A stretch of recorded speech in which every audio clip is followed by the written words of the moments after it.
Marcus This Aldridge checked is his your watch for the fault. third No, time in no, 8 you're minutes. wrong. 6:47 on a Friday evening, and the company's annual holiday party swirled around him like a storm he couldn't escape. Laughter bounced off the exposed brick walls of the Sterling Room, champagne flutes clinked in endless toasts, and somewhere near the bar, a cluster of executives from the Chicago office were already loosening their ties and forgetting why they'd shown up in the first place. But Marcus's mind wasn't in this upscale restaurant with its Edison bulbs and marble countertops. His mind was 15 miles south at Jefferson Elementary, where his daughter would take the stage in exactly 73 minutes. Sophie had reminded him every single day for the past 2 weeks, her gap-toothed smile appearing in his doorway each morning before the sun finished climbing over the Oak Park rooftops. "Daddy, you have to be there. Front row, you promised." And he had promised, the way he always did, because keeping promises to his 8-year-old daughter was the one thing in this world Marcus Aldridge refused to compromise on. Not for Harrison Financial Group, not for the senior analysts who whispered about diversity hires when they thought he couldn't hear, not for anyone. For 6 years, Marcus had built his reputation at this firm, brick by careful brick, senior analyst, impeccable performance reviews, never late, never absent, never the subject of office gossip. He understood something his white colleagues would never have to think about, something that lived in his bones like an old injury that ached before storms. For a black man in corporate America, there was no margin for error. One misstep, one misunderstanding, one moment of questionable judgment, and everything he'd worked for could vanish faster than smoke in wind. So he kept his head down, did his job, went home to his daughter, and stayed invisible in all the ways that mattered most. Tonight was supposed to be simple. Show his face at the party for exactly 45 minutes, shake the right hands, laugh at the CFO's tired jokes, then slip out the side door and make it to Sophie's concert with 10 minutes to spare. He'd already mapped the route on his phone during lunch, identified the fastest exit from the parking garage, even called Mrs. Patterson to confirm she'd help Sophie with her angel costume backstage. Everything planned, everything accounted for, everything under control. But Marcus's careful plans hadn't accounted for Diana Hartwell. His eyes found her across the crowded room, and his stomach tightened with something that felt too much like dread. Diana was drunk. Not the pleasant buzz of champagne at a holiday party, not the gentle loosening of professional edges that came with a second glass of wine. Drunk in a way that made people look away. The kind of drunk that would become office legend by Monday morning.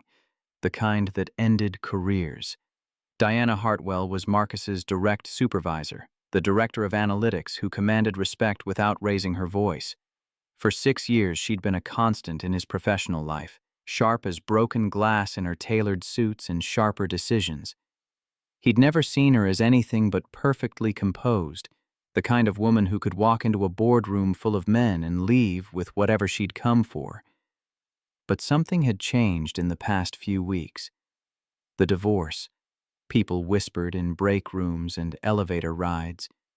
15 years of marriage dissolved because her husband had been sleeping with his 26-year-old assistant, and now Robert Hartwell was getting remarried next weekend, while Diana moved into a one-bedroom apartment she couldn't quite remember the address of. Marcus watched as Diana reached for another glass of wine, her movements unsteady, her eyes unfocused and glassy in the restaurant's warm light. A few of their colleagues glanced her way, then quickly found somewhere else to look. Someone else to talk to. Anything to avoid being the person who dealt with the boss when she was falling apart in public. It was easier to pretend not to notice, easier to let someone else handle the mess, easier to protect themselves than to risk the awkwardness of getting involved. 6:52. Marcus needed to leave in the next 8 minutes if he was going to make it. He grabbed his coat from the back of his chair and started toward the exit, his car keys already in his hand, Sophie's voice echoing in his memory. "Front row, Daddy. You promised." He was 3 steps from freedom when he heard the crash. Diana had knocked over her purse, its contents scattering across the polished floor like shrapnel from a small explosion. Lipstick tubes rolled under tables, receipts fluttered against chair legs, and Diana dropped to her knees to gather them, her hands shaking so badly she could barely grasp anything. When she tried to stand, her heels betrayed her and she stumbled, nearly falling, before a waiter rushed over with a napkin and a carefully neutral expression. The waiter asked if she needed help. Diana waved him away with a slurred insistence that convinced no one. "I'm fine. Perfectly fine. Just clumsy." Marcus stood frozen at the door, his coat half on, his keys cutting into his palm. This wasn't his problem. Diana was a grown woman, his boss, someone with more power and resources than he would ever have access to. She could call a car service. She could ask someone else. She could figure it out the way adults figured things out when they drank too much at company parties. This wasn't his responsibility, and getting involved would be the kind of mistake that followed a man for years. But as he watched Diana search through her purse with increasing desperation, pulling out her wallet and a compact mirror and a crumpled tissue, he saw something that made his chest ache with recognition. She was looking for her phone, digging through the same pockets over and over with the frantic repetition of someone who knew something was wrong but couldn't quite process what.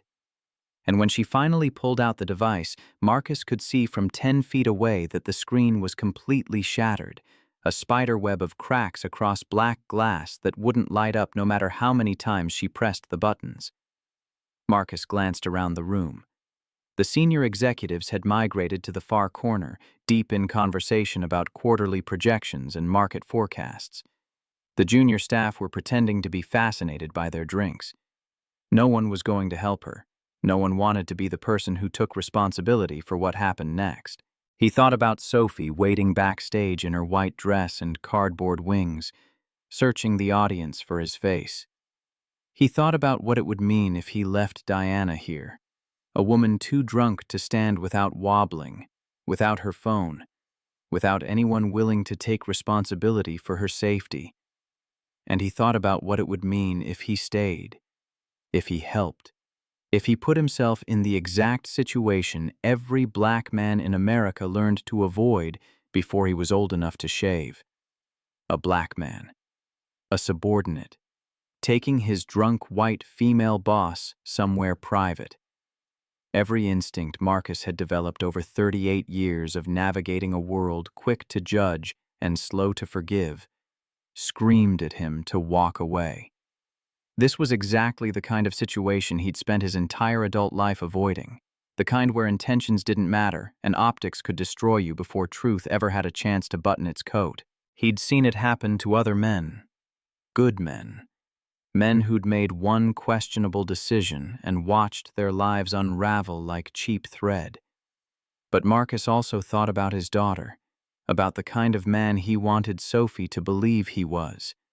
Not the kind who walked away when someone needed help. Not the kind who chose safety over decency. Not the kind who let fear make his decisions for him. He walked back to where Diana was still swaying on her feet, her purse clutched against her chest like a shield that had already failed. His voice came out low and professional, the same tone he used in meetings when he needed people to listen. "Ms. Hartwell, do you have someone I can call to pick you up?"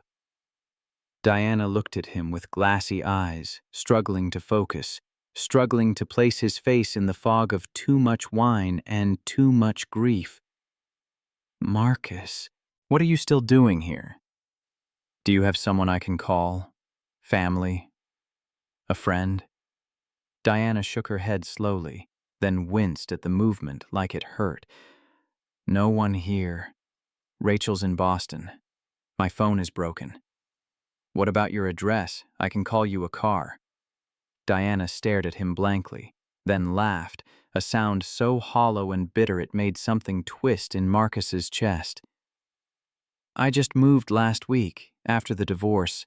I can't remember the new address. It's in my phone, which is dead." Another laugh. this one closer to a sob. God, I'm pathetic. Marcus felt the weight of his car keys in his pocket. 7:03. Sophie would be going on stage at 8. He could still leave. No one would blame him. No one would even know he'd been standing here having this conversation. But he would know, and Sophie would know, and that mattered more than anything else. The word came out quiet, more to himself than to Diana. Okay. He pulled out his phone and dialed a number he knew by heart, a number he'd called 1,000 times in emergencies and ordinary evenings alike. Mrs. Lorraine Patterson picked up on the second ring, her voice warm with the kind of dependability that came from 30 years of teaching elementary school and another 15 of helping single parents navigate impossible schedules. "Marcus, aren't you heading to Sophie's concert?" His voice cracked on the words before he could stop it. "I need a huge favor. Can you take Sophie tonight? Something came up at work and I can't make it." The silence on the other end lasted only a second, but it felt like falling off a cliff in slow motion. "Of course, Marcus, but she's going to be disappointed."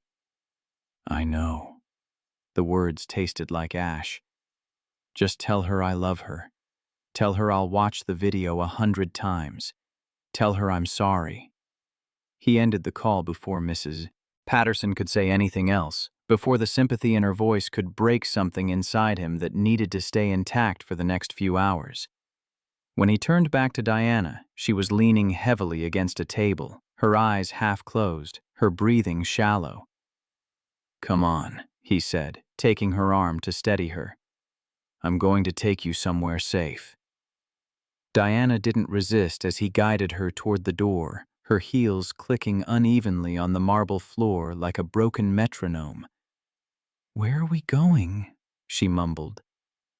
Marcus didn't answer. The truth was, he only had one option. Her phone was destroyed. She didn't know her own address. He couldn't leave her alone in a hotel room in this condition. Couldn't trust that she wouldn't hurt herself. Couldn't risk what might happen if she woke up alone and disoriented in a strange place. He was going to take her to the only location where he could keep an eye on her until she sobered up, the only place he trusted completely. He was taking her to his home. The drive took 22 minutes that felt like 22 hours. Diana drifted in and out of consciousness in the passenger seat, her head lolling against the window, her breath fogging the glass in irregular patterns. Halfway there, she suddenly grabbed his arm with surprising strength. "Stop the car. I'm going to be sick." Marcus pulled over to the side of the road, just in time.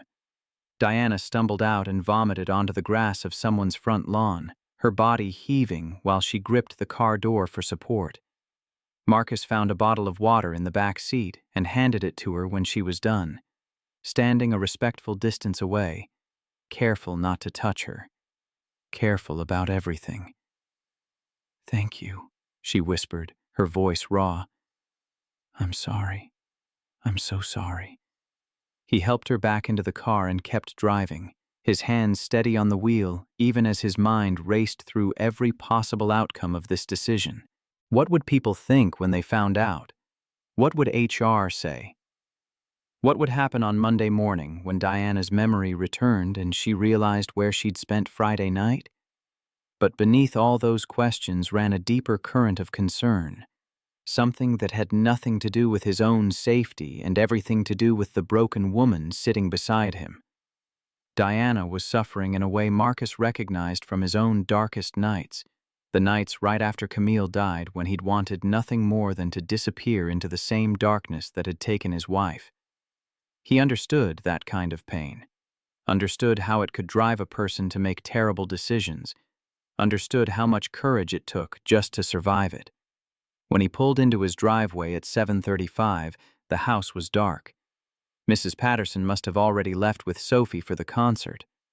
The realization hit Marcus like a physical blow. Somewhere across town, his daughter was about to perform the biggest moment of her 8-year-old life, and she would look into the audience and not find her father's face. She would search for him between verses, and he wouldn't be there.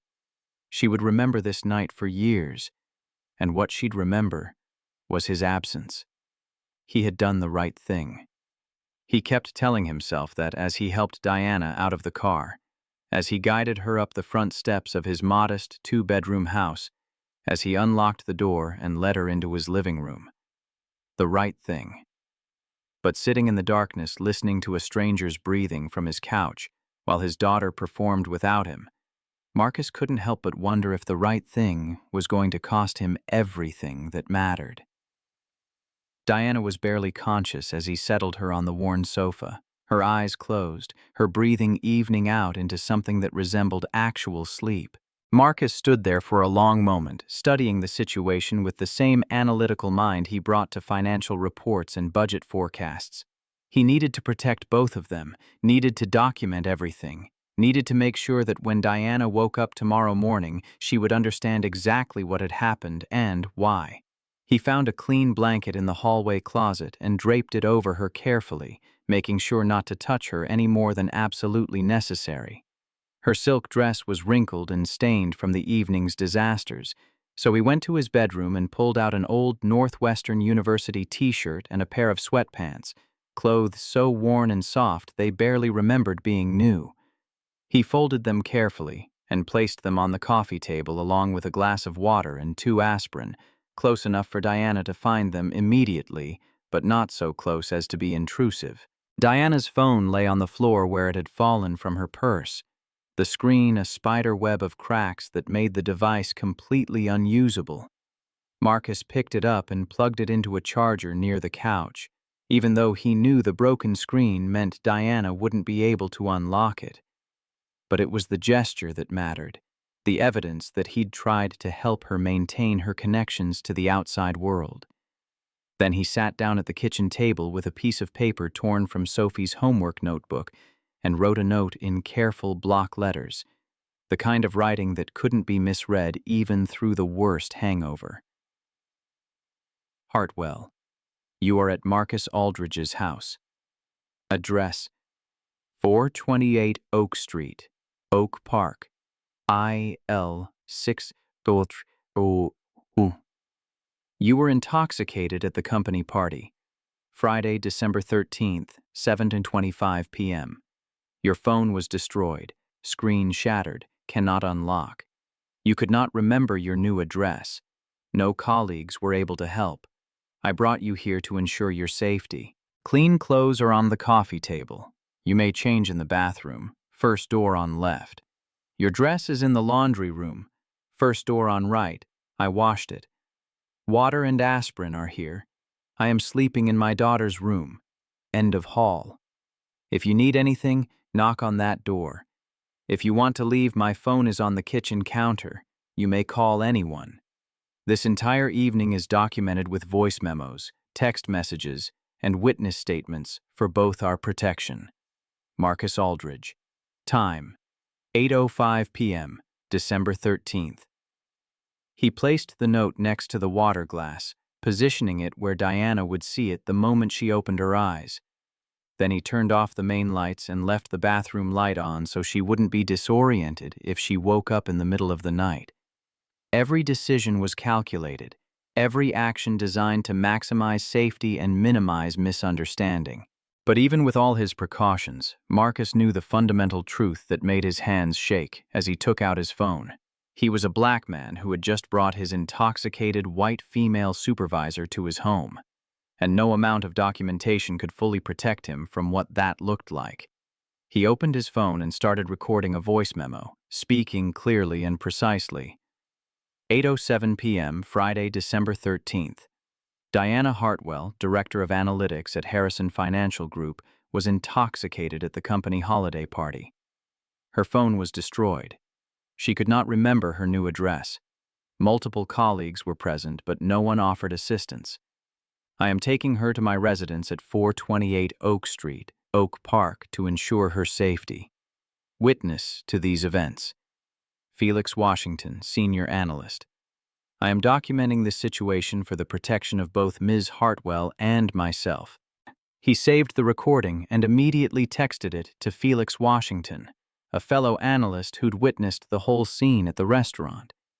Felix was one of the few people at Harrison Financial who Marcus truly trusted, another black man who understood exactly how dangerous this situation was and why documentation mattered more than intention. Felix's response came back in seconds. "Brother, be careful. I saw everything. I'll back you up if needed. Stay safe." Marcus took a photo of the note he'd written, making sure the timestamp was visible in the corner of the screen. He photographed the water and aspirin on the coffee table.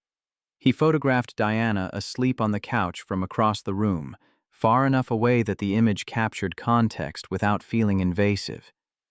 Every piece of evidence, every timestamp, every witness statement was another layer of protection against a story that could be told in ways he couldn't control. At 9:30, his phone buzzed with a text from Mrs. Patterson. "She did amazing, standing ovation, but she kept looking for you. I recorded the whole thing, sending it now." Marcus stared at those words until his vision blurred. A video file arrived a moment later, but he couldn't bring himself to watch it. Not yet. Not while Diana lay unconscious on his couch and his entire future balanced on whether she believed him tomorrow morning. He typed back a simple thank you and set the phone face down on the kitchen counter, unable to look at it anymore. The sound of a car in the driveway came at 10:45. Marcus was at the front door before Mrs. Patterson could knock, stepping outside and pulling the door closed behind him so the noise wouldn't wake Diana. The December air was cold enough to see his breath, cold enough to cut through the fog of stress that had been building in his skull for the past 3 hours. Miss Patterson stood on his porch with Sophie asleep in her arms, the 8-year-old's angel costume rumpled and her face peaceful in that particular way children slept when they'd exhausted themselves completely. "She fell asleep in the car," Mrs. Patterson said quietly, her eyes searching Marcus's face for explanations he wasn't ready to give. "Wore herself out with all that performing." "Thank you for doing this. I know it was last minute." Mrs. Patterson studied him for a long moment, and Marcus could see her deciding whether to push for details or let him keep his secrets. "Everything okay, Marcus?" "Work emergency. It couldn't wait." She didn't press further, just nodded and helped him transfer Sophie from her arms to his, the familiar weight of his daughter settling against his chest like coming home. Sophie stirred slightly, her small hands finding their usual grip around his neck, her face burrowing into his shoulder with the unconscious trust that made his throat tighten. "Daddy?" she murmured, still half asleep. "I'm here, baby. Let's get you to bed." He carried her inside, moving quietly past the living room where Diana's silhouette was visible on the couch.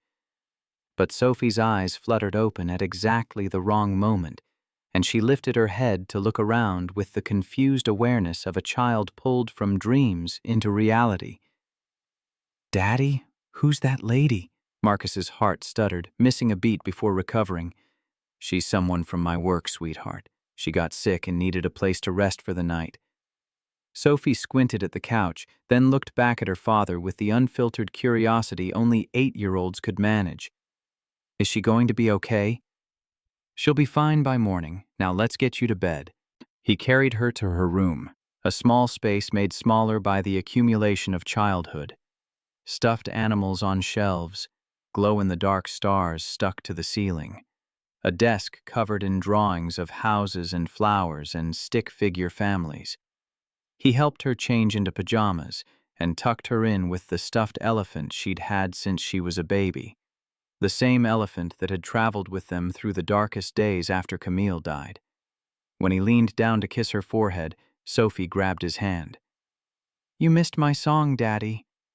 The words were simple, matter of fact, delivered without accusation, which somehow made them worse. "I know, baby. I'm so sorry. But Mrs. Patterson recorded it, and I'm going to watch it first thing tomorrow morning. I promise." Sophie was quiet for a moment, her fingers tracing patterns on his palm. "Okay," she finally said, and the easy forgiveness in her voice nearly broke him. Marcus pulled a thin blanket from her closet and spread it on the floor beside her bed. This was where he would sleep tonight, on the hardwood floor of his daughter's room with nothing but a blanket between him and discomfort. Not because he was being noble or self-sacrificing, but because it was the only way to protect himself from accusations he could already hear forming in his mind. He lay there in the darkness, staring at the glow-in-the-dark stars Sophie had stuck on the ceiling 2 years ago, listening to her breathing slow and deepen into sleep. In the living room, a stranger lay on his couch, and every minute that passed wound the knot in his stomach tighter. He'd done the right thing. He kept repeating it like a prayer, like an incantation that could protect him from consequences he couldn't control. The right thing. The right thing. The right thing. But prayers didn't always get answered, and good intentions didn't always matter when the story got told. Morning came too quickly, arriving with gray light filtering through Sophie's curtains and the sound of movement from the living room. Marcus woke to his phone buzzing on the floor beside him. 6:35 a.m. He'd slept maybe 3 hours total, drifting in and out of consciousness while his mind ran through every possible disaster scenario. He checked his phone and saw nothing from Diana, which could mean anything or nothing. Carefully, moving slowly so he wouldn't wake Sophie, Marcus extracted himself from the blanket and crept to the door. Through the gap he could see into the hallway, could hear someone moving around in the living room with the uncertain steps of a person trying to orient themselves in an unfamiliar space. Diana was sitting up on the couch, her head in her hands, her shoulders shaking in a way that suggested either tears or nausea, or possibly both. Even from the hallway, Marcus could see the physical evidence of her suffering. The way she held herself rigid against pain, the trembling in her fingers, the careful stillness of someone whose body had betrayed them and was now demanding payment. He should give her privacy, should let her read the note and understand the situation before he appeared. That would be the smart thing to do, the safe thing. But before he could retreat back into Sophie's room, Diana's phone, now charged from the outlet where he'd plugged it in, lit up on the coffee table with an incoming call. She grabbed it with trembling hands, and Marcus watched from the hallway as she stared at the broken screen in frustration. Unable to see who was calling, unable to unlock the device, unable to connect with the outside world. The call went to voicemail. 2 seconds later, it started ringing again, the same desperate insistence of someone who needed to reach her immediately. Diana made a sound of frustration and looked around the room wildly, her eyes landing on the note Marcus had left. He watched her read it, watched her face cycle through confusion and fear and something that might have been understanding.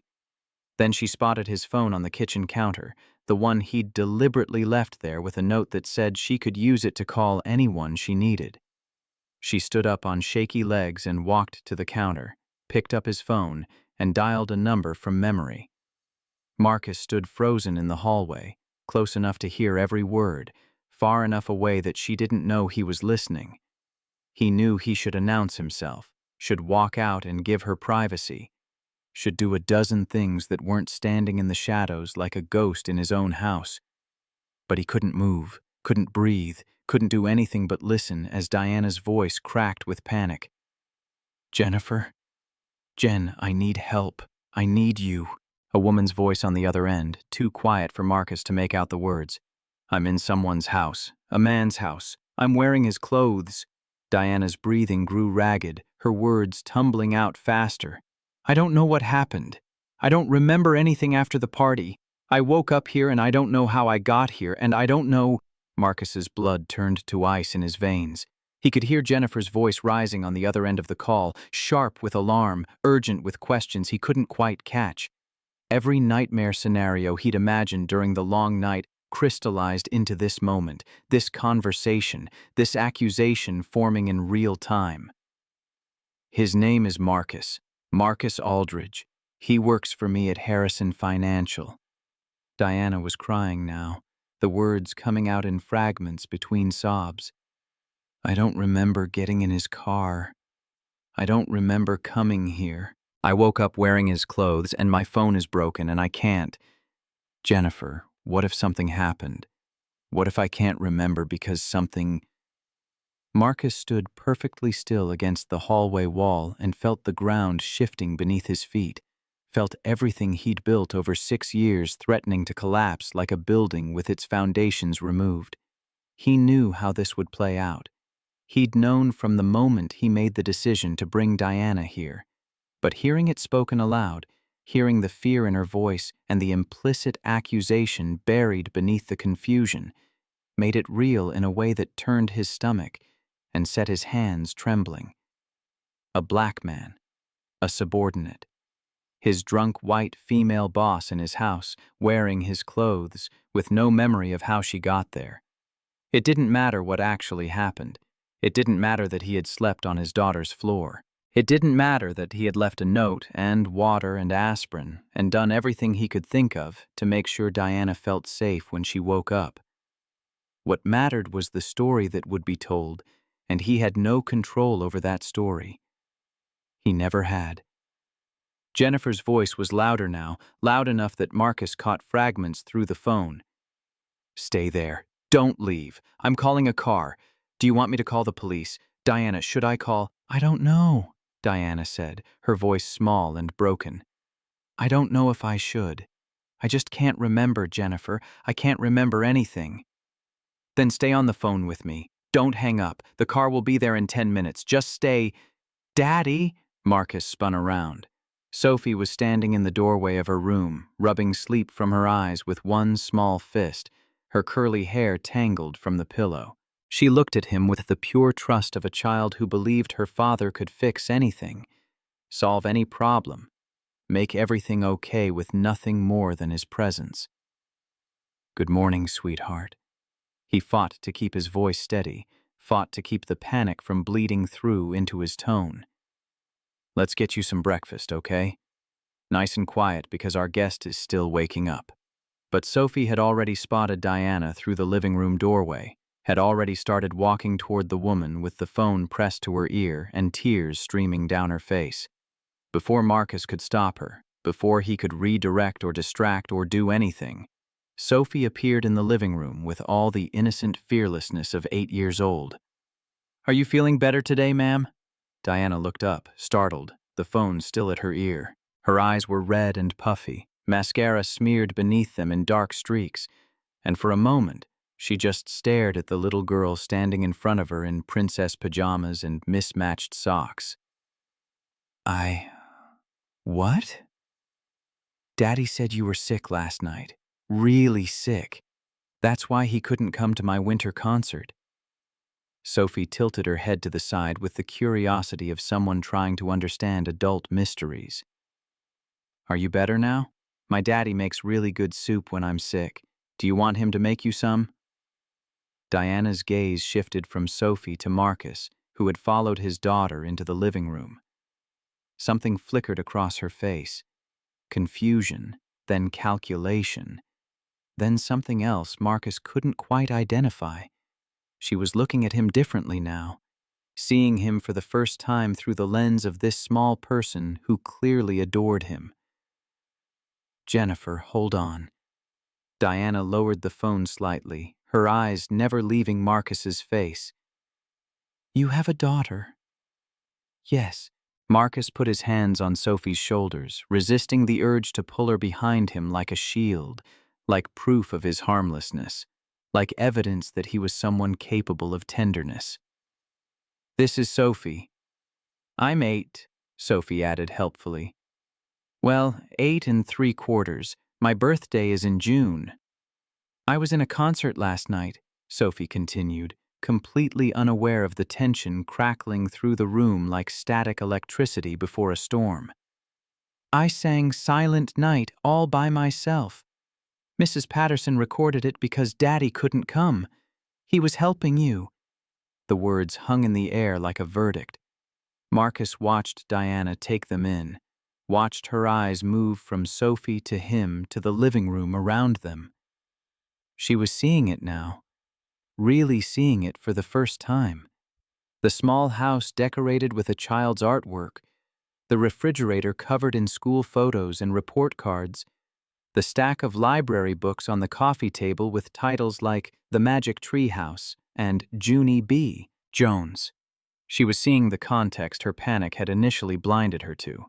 Diana's expression shifted again, and Marcus watched the fear in her eyes transform into something more complicated. She looked down at the phone in her hand, at Jennifer presumably still on the line waiting for information, waiting to know whether to call the police or a lawyer or both. "Jennifer, I'll call you back."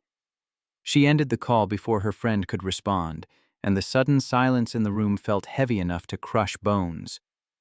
For a long moment, no one spoke. Sophie looked between the two adults with the confused awareness that something important was happening, but she didn't quite understand what. Diana stared at Marcus with an expression he couldn't read, and Marcus stood there with his hands on his daughter's shoulders and waited for his life to either continue or end. Finally, Diana spoke, her voice hoarse from crying and too much wine and the weight of understanding settling on her shoulders. "Marcus, I need to ask you something, and I need you to tell me the truth." He nodded, even though every muscle in his body was tensed for impact, even though he could feel the walls closing in around 6 years of careful work and cautious behavior and trying so hard to never give anyone a reason to doubt him. "Did we... last night, did we..." She couldn't finish the sentence, but she didn't need to. Marcus kept his voice steady, kept his eyes on hers, kept every word clear and honest and true. "No, nothing happened. You were very drunk at the party. No one was helping you. Your phone was broken and you couldn't remember your new address. I couldn't leave you there alone, so I brought you here. I left clean clothes for you because your dress was ruined. I wrote that note so you would know where you were when you woke up. I plugged in your phone even though the screen is shattered, and I slept on the floor in my daughter's room." He gestured toward the hallway where the blanket was still visible through Sophie's open door. "That's everything. That's the whole story." Diana stared at him, searching his face for something. A lie. A tell. A crack in the story. "The whole story," she repeated quietly, as if testing the weight of the words. Marcus could see her doing the math now, taking in the children's books and the school photos and the little girl offering soup to a stranger. This wasn't the house of a predator. This was the house of a father, a single father who had sacrificed his daughter's concert to help someone who needed it. "Why?" she finally asked. The question came out small and bewildered, nothing like the sharp, professional voice Marcus had heard in meetings for 6 years. "Why would you help me? You could have just left me there. You should have. You could lose everything for this." Marcus thought about the question. He thought about all the reasons he had considered walking away, all the risks he had calculated in those few seconds at the restaurant door. He thought about Sophie and the kind of father he wanted to be, the kind of man he wanted her to remember when she was older and looking back on these years. "Because my daughter was watching," he said simply. "Not last night, she was at her concert, but in my head she's always watching. And I didn't want to be the kind of father who leaves someone in trouble just because helping them might be dangerous or difficult or cost him something he cares about." He took a breath, and when he spoke again, his voice carried the weight of 6 years of careful navigation, 6 years of knowing exactly how precarious his position was, 6 years of understanding that for men who looked like him, there were rules that didn't apply to everyone else. "But I need you to understand something, Ms. Hartwell. I don't have the luxury of being misunderstood. What you say next, to your friend Jennifer, to anyone at work, to HR, it matters. It matters more than you probably realize. Because I'm a black man who brought his drunk white female supervisor to his home. And no matter how innocent my intentions were, no matter how much evidence I have, there are people who will only see that fact and nothing else." Diana's face crumpled, and fresh tears started streaming down her cheeks. But these tears were different from the panicked ones before. These tears came from somewhere deeper, somewhere that understood the weight of what Marcus was saying and the impossible position he'd put himself in to help her. "I think I need a minute," she said quietly, her voice raw. Marcus nodded. He took Sophie's hand and led her toward the kitchen, away from the woman sitting on his couch clutching his phone like a lifeline, away from the conversation that would determine whether he still had a career on a Monday morning. "Come on, sweetheart. Let's make some breakfast." Behind him, he heard Diana pick up the phone again, heard her dial, heard her take a shaky breath before speaking. And Marcus stood in his kitchen pouring cereal for his daughter and waited for a woman he barely knew to decide his fate. The kitchen felt smaller than usual, with Sophie at the table asking questions Marcus couldn't answer. She wanted to know why the lady was crying, why Daddy looked so tired, whether they were still going to make pancakes on Saturday like they always did. Marcus poured milk over her cereal with hands that wanted to shake but refused to let them, focusing on the simple mechanical task because it was something he could control when everything else was spinning away from him. From the living room came the sound of Diana's voice, lower now, the words indistinct but the tone unmistakable. She was talking to Jennifer again, explaining something, justifying something, making decisions that would ripple through Marcus's life in ways he couldn't predict or prevent. He kept his back to the doorway and tried to focus on Sophie's chatter about her friend Emma's new kitten, but his ears were trained on that other conversation happening 20 feet away. Diana's voice rose slightly. "Jennifer, listen to me. I remember what happened." Marcus's hand froze on the milk carton. "No, I'm not being coerced. I'm looking at his daughter's artwork on the refrigerator. Her name is Sophie, and she's 8 years old, and she just asked me if I want soup." A pause, then firmer. "He didn't touch me, Jen. He documented everything. He left me a note. He charged my phone even though the screen is broken. He slept on his daughter's floor." Sophie looked up from her cereal, noticing her father's stillness. "Daddy, are you okay?" "I'm fine, baby. Just thinking about what to make for lunch." But he wasn't fine. Wouldn't be fine until he knew what Diana was going to do with the truth she'd just spoken into Jennifer's ear. The truth could be a weapon or a shield, and which one it became depended entirely on how Diana chose to wield it in the next few minutes. Diana appeared in the kitchen doorway, still holding Marcus's phone, her face blotchy from crying, but her eyes clearer than they'd been since she woke up. She looked at Sophie first, then at Marcus, and something in her expression had shifted from panic to something that resembled shame. "I need to make another phone call. Is that okay?" Marcus gestured to the phone in her hand. "Use whatever you need." She dialed, waited, and when someone picked up, her voice took on the professional edge Marcus recognized from countless meetings.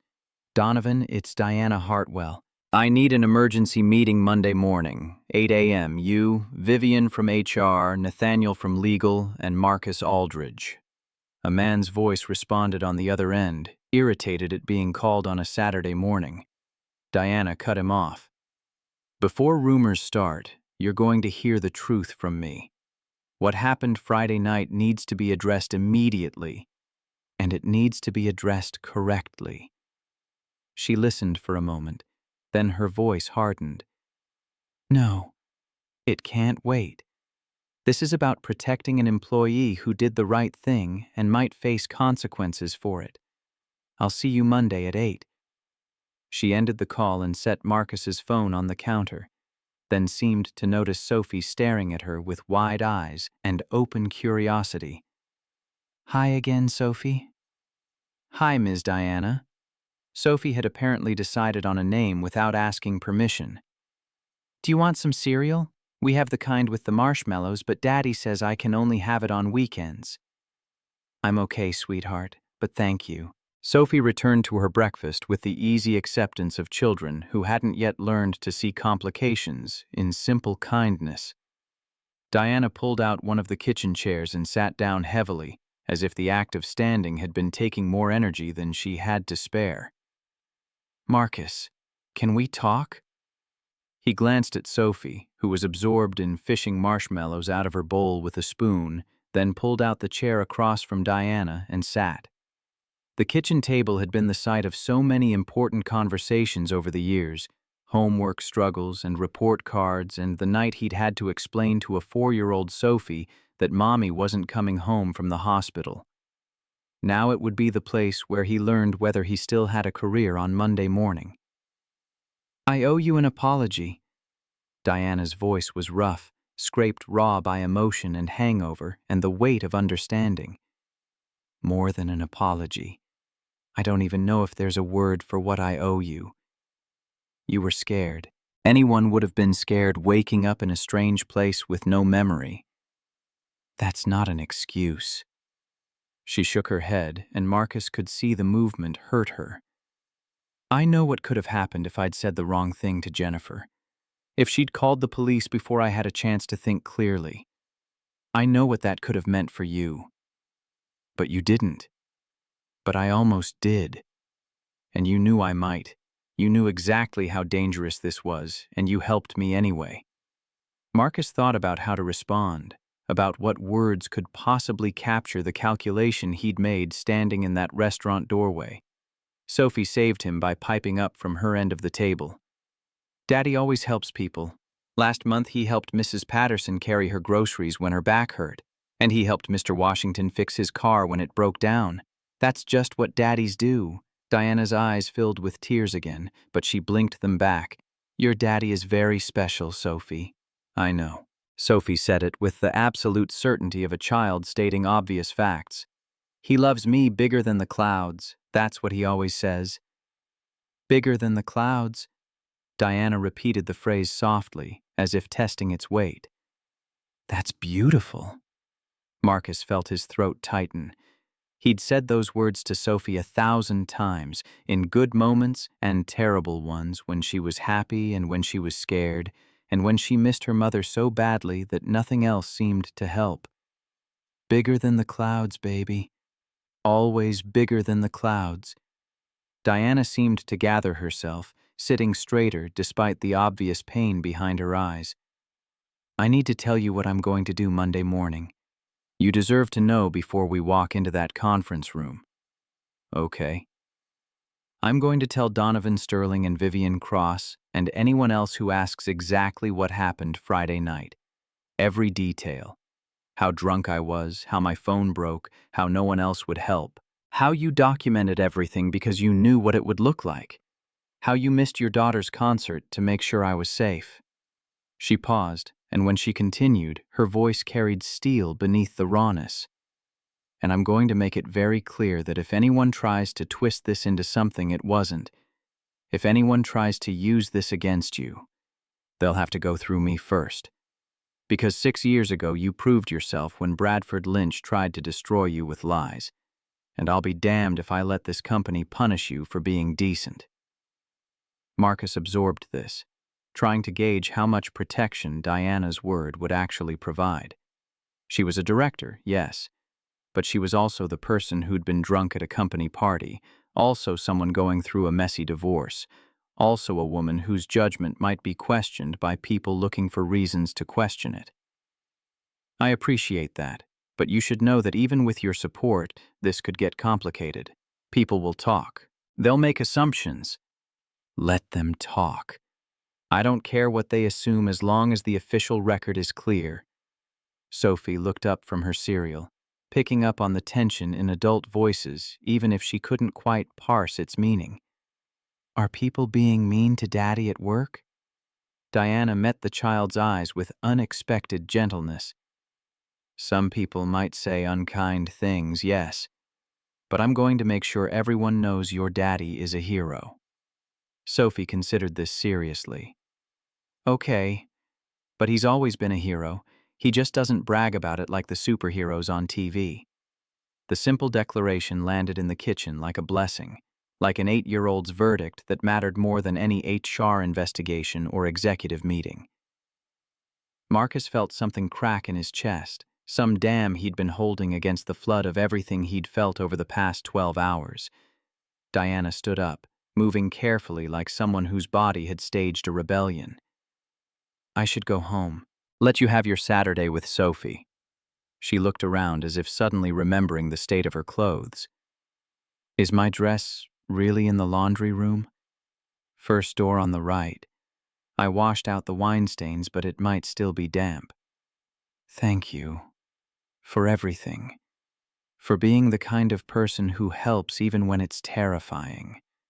For being the kind of father who teaches his daughter what goodness actually looks like. She paused at the kitchen doorway. I won't forget this, Marcus. Any of it. After Diana left wearing her rumpled dress and carrying Marcus's phone number written on a piece of Sophie's notebook paper, the house felt suddenly too quiet. Sophie wanted to watch cartoons, wanted Daddy to sit with her on the couch where the stranger had slept, wanted everything to be normal, even though nothing felt normal anymore. Marcus sat beside his daughter and pretended to pay attention to animated characters solving problems with friendship and determination, but his mind kept circling back to Monday morning. Diana had promised to tell the truth, had promised to protect him, had called him a hero in front of his daughter. But promises were fragile things, and truth didn't always matter as much as optics when careers and reputations were on the line. By Monday morning, Diana would have had time to think, time to talk to Jennifer and possibly other people, time to reconsider whether standing up for Marcus was worth whatever professional capital it might cost her. His phone buzzed around noon. Felix Washington's name appeared on the screen. Brother, you alive? I've been worried since Friday. I'm alive. Barely. What happened? Did she get home okay? Marcus glanced at Sophie, who was absorbed in her cartoons, then walked into the kitchen where he could talk without being overheard. She spent the night here, on the couch. I documented everything like we discussed. The silence on the other end lasted 3 heartbeats too long. Jesus, Marcus. Please tell me you covered your ass. Voice memos, text messages, photos of the note I left. She woke up this morning and called her lawyer friend, almost accused me of God knows what, but then Sophie showed up and Diana saw the house and realized what actually happened. And now? Now she's promising to tell the truth at an emergency meeting Monday morning, says she's going to protect me from any fallout. Another pause, this one heavy with the kind of skepticism that came from experience navigating corporate America as a black man. You trust her? Marcus thought about Diana's face across the kitchen table, about the shame in her eyes when she apologized, about the steel in her voice when she talked about going through anyone who tried to twist the truth. I want to, but I'm also terrified she'll change her mind by Monday. Smart. Hope for the best. Prepare for the worst. You still have all the documentation? Everything's backed up in 3 different places. Good man. Listen, I wrote down everything I witnessed Friday night. Timestamps, direct quotes, who was in the room when Diana knocked over her purse. I emailed it to myself from my work account at 7:45 p.m. so the timestamp is locked in. If things go sideways Monday, you've got my statement. The relief that washed through Marcus was physical, like tension releasing from muscles he hadn't known were clenched. Thank you, Felix. I mean it. We look out for each other, brother. That's how we survive. After the call ended, Marcus stood in his kitchen staring at the refrigerator where Sophie's artwork competed for space with school permission slips and a past due notice for her lunch account. $52. Such a small amount, but it had been sitting there for 2 weeks because his last paycheck had gone to rent and groceries and the electric bill that couldn't wait another month. Now he was staring down a Monday morning that could either vindicate him or end his career, and all he could think about was that his daughter's lunch account was overdue by $52. The weekend crawled by with agonizing slowness. Saturday afternoon, Marcus took Sophie to the park where she played on swings that squeaked in the December cold, and he pushed her higher whenever she shouted, "More, Daddy, more!" pretending everything was fine, pretending he wasn't running through worst-case scenarios in his head like a loop he couldn't turn off. Saturday evening, they made spaghetti together, and Sophie got sauce on her shirt and laughed when Marcus dabbed her nose with a noodle, and for a few hours he could almost forget the axe hanging over Monday morning. Sunday. Sophie wanted to watch the video of her concert. Mrs. Patterson had sent the file Friday night, but Marcus hadn't been able to bring himself to open it, hadn't been able to face the evidence of what his decision had cost. But Sophie asked while they were eating breakfast, asked with her gap-toothed smile and her complete faith that Daddy always kept his promises eventually, and Marcus couldn't tell her no. They sat on the couch together, Sophie curled into his side the way she did during thunderstorms and sad movies, and Marcus pressed play on the video that had been sitting unwatched on his phone for 36 hours. The elementary school auditorium looked exactly like every elementary school auditorium in America. Folding chairs filled with parents holding phones, fluorescent lights that made everything slightly yellow, a stage decorated with construction paper snowflakes and cotton ball clouds.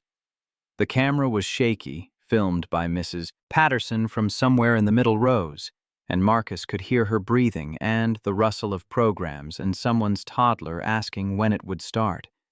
Then the lights dimmed and children filed onto the stage in their costumes, angels and shepherds and wise men made from bed sheets and cardboard and whatever parents could cobble together from Target and their own closets. Sophie was easy to spot in her white dress and cardboard wings, her halo made from a wire hanger and aluminum foil tilting slightly to one side. The concert began with the whole group singing Jingle Bells, and Marcus watched his daughter's mouth move with the words, watched her stand up straight the way he'd reminded her to do 100 times during practice at home. Then individual classes performed their pieces, and when Sophie's second-grade class stepped forward for Silent Night, Marcus felt his chest constrict. The teacher raised her hands and the children began to sing, their voices high and sweet and slightly off-key in the way that made parents smile. But when they reached the second verse, the other children stepped back and Sophie stepped forward for her solo. The auditorium went quiet except for her voice, clear and pure and carrying through the space like a bell. Silent night, holy night. All is calm. All is bright. Marcus watched his daughter sing the words they'd practiced together every night for 2 weeks. Watched her eyes scan the audience between phrases, searching for his face in the crowd. Watched the moment she didn't find him, the tiny flicker across her expression before she caught herself and kept singing, because the show must go on and Sophie Aldridge didn't give up just because things were hard.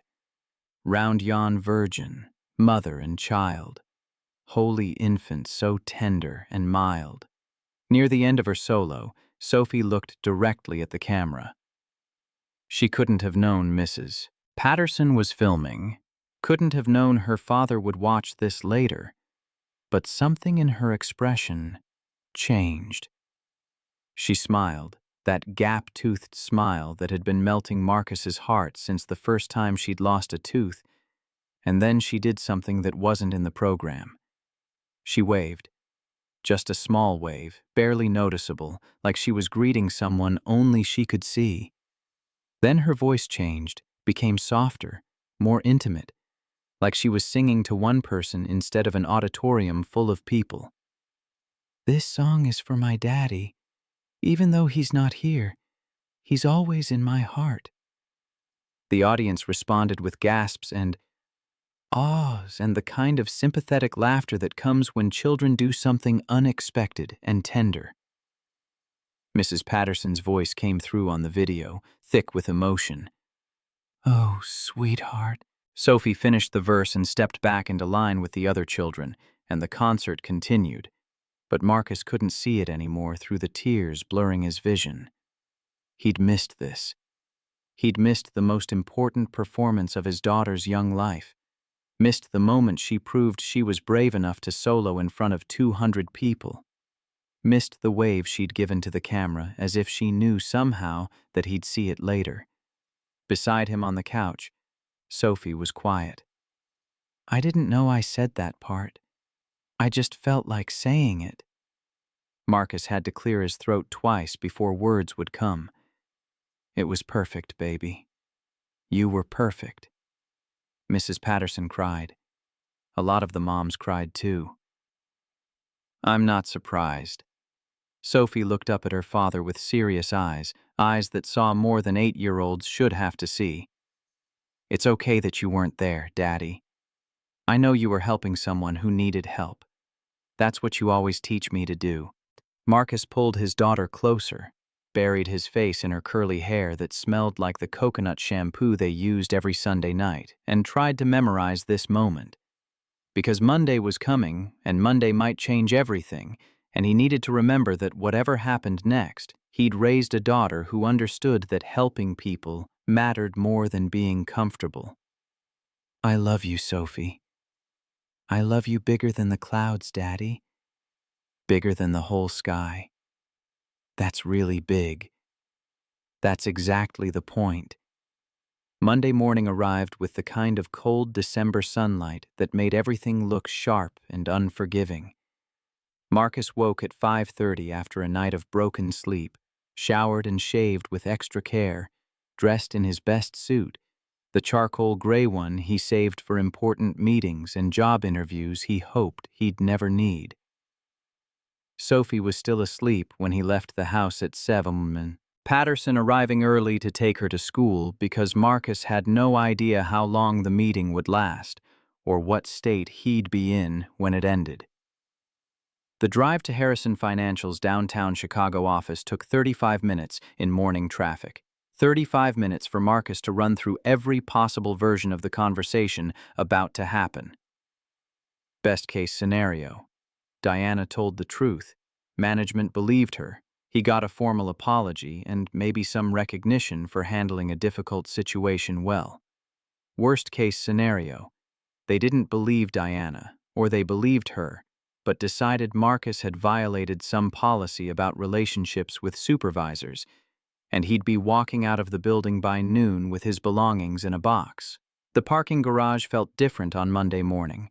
The same concrete pillars and fluorescent lights, but charged with an energy that made Marcus's skin prickle. He rode the elevator to the 12th floor where the executive offices lived, arrived 10 minutes early because being late would be read as guilt or disrespect, or any number of things he couldn't afford to be read as. The conference room was already occupied when he arrived. Diana sat at the table in a navy suit that looked freshly pressed, her hair pulled back, her face showing the careful makeup work of someone who'd hidden evidence of crying. Across from her sat CEO Donovan Sterling, a man in his late 50s with iron gray hair and the kind of face that gave away nothing. Vivian Cross from HR flanked his right side, her expression professionally neutral, a legal pad already covered in notes Marcus couldn't read from the doorway. Nathaniel Brooks from Legal Services occupied the chair at Sterling's left, looking like he'd rather be anywhere else. Diana saw Marcus first and something crossed her face.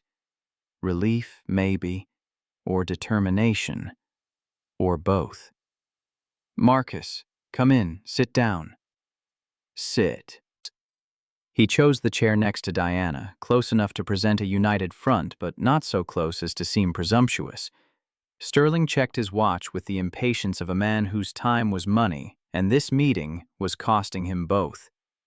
Let's get started. Diana, you called this meeting. What's this about? Diana took a breath and met Sterling's eyes with the kind of directness that had made her a director by 42. Friday night, I attended the company holiday party and made some terrible decisions. I'm here to make sure those decisions don't result in consequences for someone who did nothing wrong. Vivian's pen started moving across her legal pad. Sterling leaned back in his chair, his expression carefully neutral. Go on. What followed was the most detailed recounting of Friday night Marcus had heard yet.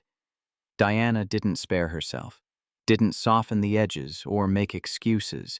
She described drinking too much wine at the party because her ex-husband was getting remarried, and her son had started calling another woman Mom. and she'd handled her grief in the worst possible way. She described her phone shattering on the marble floor, described not being able to remember her new address, described asking for help and being turned down by colleagues who found it easier to walk away. Then she described Marcus stepping up when no one else would, described the voice memo he'd recorded, and the witness he'd called, and the note he'd left, and the clean clothes he'd provided without touching her.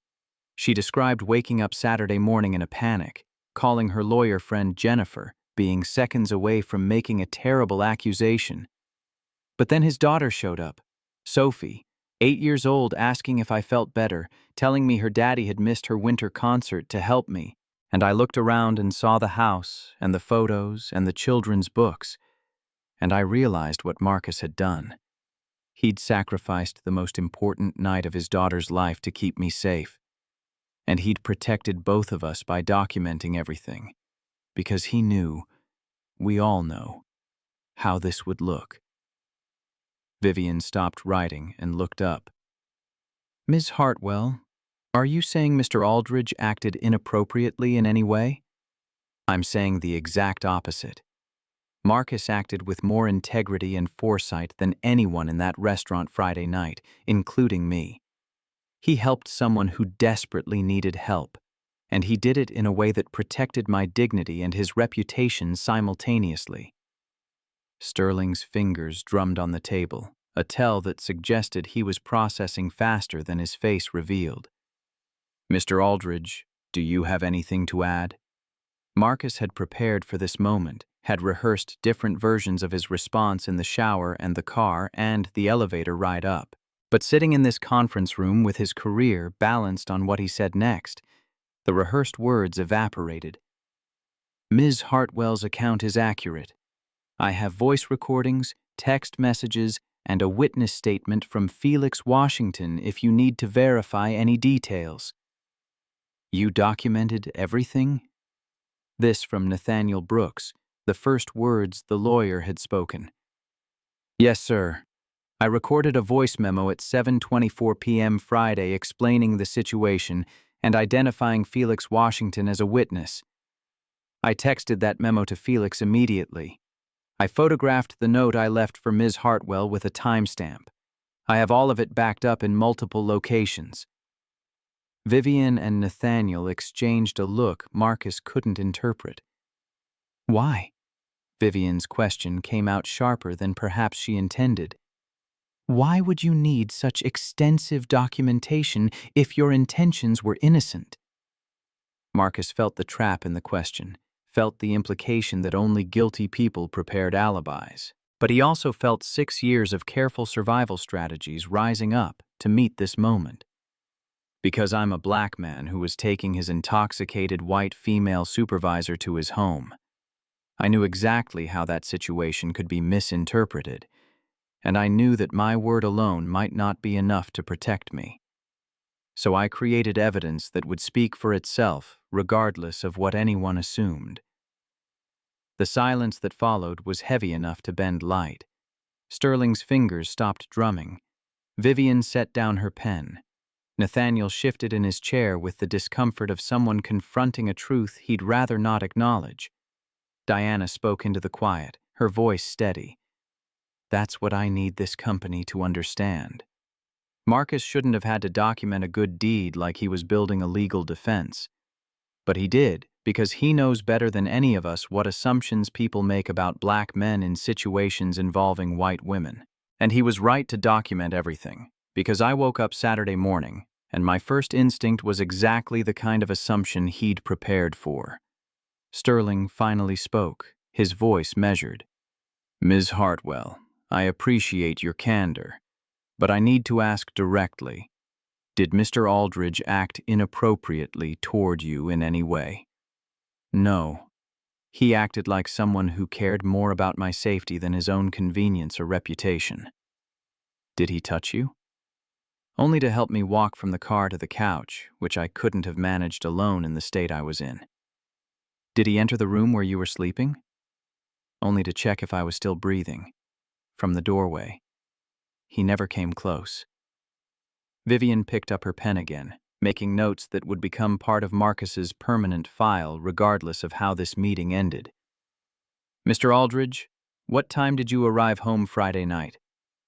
7:35 p.m. "And Ms. Hartwell was with you the entire time between leaving the party and arriving at your residence?" "Yes. We stopped once so she could vomit on the side of the road. I gave her water and waited while she collected herself." "Where did you sleep?" "On the floor of my daughter's bedroom. The blanket is still there if you need to verify." Nathaniel leaned forward, and Marcus recognized the posture of a lawyer who'd found something interesting. "Your daughter, how old?" 8. "And she was home Friday night?" "She was at her winter concert. I'd promised to attend but had to call our neighbor Mrs. Patterson to take her instead so I could help Ms. Hartwell." "So you missed your daughter's concert?" Nathaniel said it like he was confirming a fact, but Marcus heard the weight behind the words. Yes, sir. Sophie had a solo. It was her first time singing alone in front of an audience. I missed it to make sure Diana got home safely." Sterling's expression shifted microscopically, something that might have been respect or sympathy or simply recognition of sacrifice. "Ms. Hartwell has already told us about your documentation. May we see it?" Marcus pulled out his phone and opened the voice memo from Friday night. His own voice filled the conference room, calm and precise, laying out the facts like evidence in a trial he knew was coming. 8:07 p.m., Friday, December 13th. Diana Hartwell, Director of Analytics at Harrison Financial Group, was intoxicated at the company holiday party. When the recording ended, Marcus pulled up the text message thread with Felix, showed the timestamp from Friday at 7:26 p.m. Then he opened his photo gallery and displayed the image of the note he'd written, the water glass and aspirin on the coffee table, the timestamp clear in the corner. 8:05 p.m., December 13th. Vivienne studied each piece of evidence with the thoroughness of someone who understood that documentation was the difference between truth and liability. "This is remarkably thorough, Mr. Aldridge." "I had to be thorough, ma'am. My daughter's future depends on my reputation, and my reputation depends on being able to prove my intentions when people might be inclined to assume the worst." The words hung in the air like an indictment, not of anyone in the room specifically, but of the system that had made such preparation necessary. Sterling cleared his throat. "I think we've heard enough to establish the facts. Ms. Hartwell, Mr. Aldridge, would you excuse us for a moment? We need to discuss internally." Diana and Marcus stood simultaneously and walked out into the hallway, the door closing behind them with a click that sounded too much like a cell locking. They stood on opposite sides of the corridor, not speaking. The silence, thick with everything that couldn't be said until the people inside that room decided their fates. After 5 minutes that felt like 5 hours, the door opened. Vivienne beckoned them back inside with an expression that revealed nothing. Sterling waited until they were seated before speaking. "Mr. Aldridge, on behalf of Harrison Financial Group, I want to apologize. You acted with exceptional integrity in an extremely difficult situation, and you did so at significant personal cost.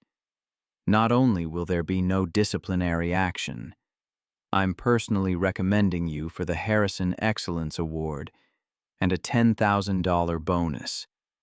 The relief that flooded through Marcus was so intense it almost hurt. "Thank you, sir. Additionally, I'm commissioning an external review of our policies around employee assistance and crisis situations. What happened Friday night should never have fallen entirely on one analyst's shoulders." Sterling turned to Diana. "Ms. Hartwell, your honesty this morning took courage. However, we do need to discuss your conduct at the party." "I understand. I'm prepared to accept whatever consequences are appropriate. We'll address that separately. For now, I want to make it clear to both of you that gossip about this incident will not be tolerated. If either of you experiences any form of retaliation or innuendo from colleagues, you're to report it to Vivienne immediately." Vivienne nodded her agreement. We'll be sending a company-wide email this afternoon making it clear that Mr. Aldridge acted appropriately and with the company's full support. Any employee found spreading rumors or engaging in speculation will face disciplinary action. The meeting ended with handshakes and assurances and the kind of professional courtesy that couldn't quite mask the fact that Marcus had just survived something that could have destroyed him. He walked out of that conference room with his job intact and a bonus that would solve immediate financial problems and maybe even let him take Sophie somewhere special for her birthday. But as he rode the elevator back down to the analyst floor, Marcus couldn't shake the feeling that he'd just spent the past hour proving his innocence for the crime of being helpful while black. The documentation had saved him, yes. The evidence had protected him, absolutely. But the fact that he'd needed such protection in the first place, the fact that doing a good deed required building a legal defense, sat in his chest like a stone he'd be carrying for a long time. His desk looked the same as it had Friday afternoon. The same stack of reports and the same coffee mug and the same photo of Sophie in a silver frame. But the colleagues who walked past seemed different, their glances carrying new weight, their greetings slightly more careful. Word had spread over the weekend, of course it had, and now everyone knew that Marcus Aldridge had taken Diana Hartwell home Friday night, and the specifics didn't matter as much as the story people had already constructed in their heads. Felix Washington appeared at Marcus's cubicle before lunch, leaning against the partition with studied casualness.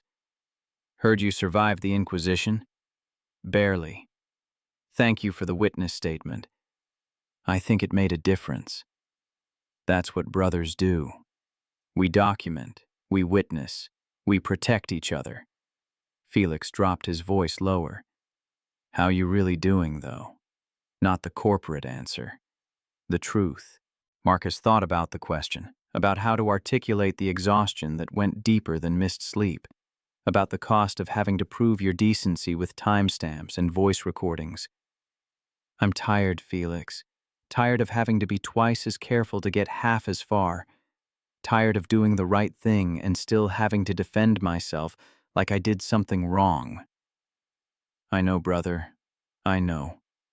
But Sophie's lunch account is about to be paid off, so there's that." Felix clapped him on the shoulder and left Marcus alone with his reports and his coffee and his daughter's picture smiling at him from its silver frame. The rest of Monday crawled by with agonizing slowness. Marcus attended meetings and reviewed spreadsheets and responded to emails, all while feeling like he was performing normalcy for an audience that wasn't quite convinced. At 3 p.m., his work email pinged with a message from CEO Sterling to the entire company. Subject line: "Recognizing excellence." Last Friday, senior analyst Marcus Aldridge demonstrated exceptional integrity when a colleague faced a crisis. At significant personal cost, Mr. Aldridge ensured their safety while protecting both reputations through meticulous documentation. This is the standard we should all aspire to. Mr. Aldridge is being awarded the Harrison Excellence Award and a $10,000 bonus. Well done, Marcus. The email should have felt like vindication. Instead, it felt like being put on display, like having his private decision turned into a company-wide morality tale. Within minutes, colleagues were stopping by his desk to congratulate him, and Marcus smiled and thanked them and tried not to think about how many of those same colleagues had walked past Diana Friday night without offering help. At 5 p.m., he left the building and drove straight to Sophie's school, arriving just as Mrs. Patterson was walking her out to the pickup area. Sophie's face lit up when she saw him, and she ran across the sidewalk with her backpack bouncing and her coat unzipped despite the December cold. "Daddy, you're early." "I wanted to surprise you. How was school?" "Good. We learned about Antarctica, and I got 100% on my spelling test, and Emma brought cupcakes for her birthday." She paused, studying his face with the intensity children reserved for their parents. "Are you okay? You look tired." "I'm fine, baby. Just had a long meeting at work." "Did the people at work know you're a hero yet?" Marcus lifted Sophie into his arms even though she was getting too big for it, too heavy to carry for long, but he needed to hold her close just then. They know I helped someone. That's all that matters. Mrs. Patterson says helping people is the most important thing, more important than being rich or famous or anything. Mrs. Patterson is very wise. They drove home through evening traffic, Sophie chattering about her day and Antarctica and whether penguins would like Chicago winters. Marcus listened and responded and tried to let her voice wash away the residue of the morning's meeting, the feeling of having to defend decency with evidence and timestamps and careful documentation. That night after dinner and homework and the bedtime routine that never changed no matter how much else in life was chaos, Marcus tucked Sophie in and sat on the edge of her bed the way he did every night. "Daddy, can I ask you something?" "Anything, baby." "Are you sad you missed my concert?" The question landed in Marcus's chest like a knife between ribs. "A little bit, yeah. But I'm so proud of you for doing it anyway, for being brave even when I wasn't there to see it." Mrs. Patterson showed me the video. I watched it at her house yesterday. "What did you think?" "I think I did good, but it would have been better if you were there for real instead of just in the video later." Marcus had to swallow hard against the lump forming in his throat. "You're right. It would have been better. And I'm sorry I wasn't there, Sophie. But I want you to know something important." "What?" "The reason I wasn't there is because someone needed help and nobody else would help them. And I had to make a choice between being there for you and being there for someone who might have gotten hurt if I wasn't." Sophie thought about this with the seriousness she brought to all difficult questions. "Did you make the right choice?" "I don't know, baby. I did what I thought was right in that moment. But it cost both of us something important, and I'm sorry for that." "It's okay, Daddy. You always say love is bigger than the clouds, right?" "Right. Well, helping people is like that too. Sometimes it has to be bigger than what we want." Marcus stared at his 8-year-old daughter and wondered when she'd gotten so wise, when she'd learned to understand concepts that took most adults decades to grasp. "When did you get so smart?" "I've always been smart. You just notice more when I say stuff you agree with." Despite everything, Marcus laughed. "Fair point. Now get some sleep. Tomorrow's Tuesday, and you have library day." He kissed her forehead and turned off the light, leaving the door cracked open the way she liked. But instead of going to his own room, Marcus went to the kitchen and sat at the table where he'd sat across from Diana just 2 mornings ago, and he pulled up the video of Sophie's concert on his phone. He watched his daughter sing her solo, watched her look for him in the audience, watched her wave at the camera like she knew he'd see it someday, watched her tell 200 strangers that the song was for her daddy even though he wasn't there. And Marcus sat alone in his kitchen and let himself cry for the first time since Friday.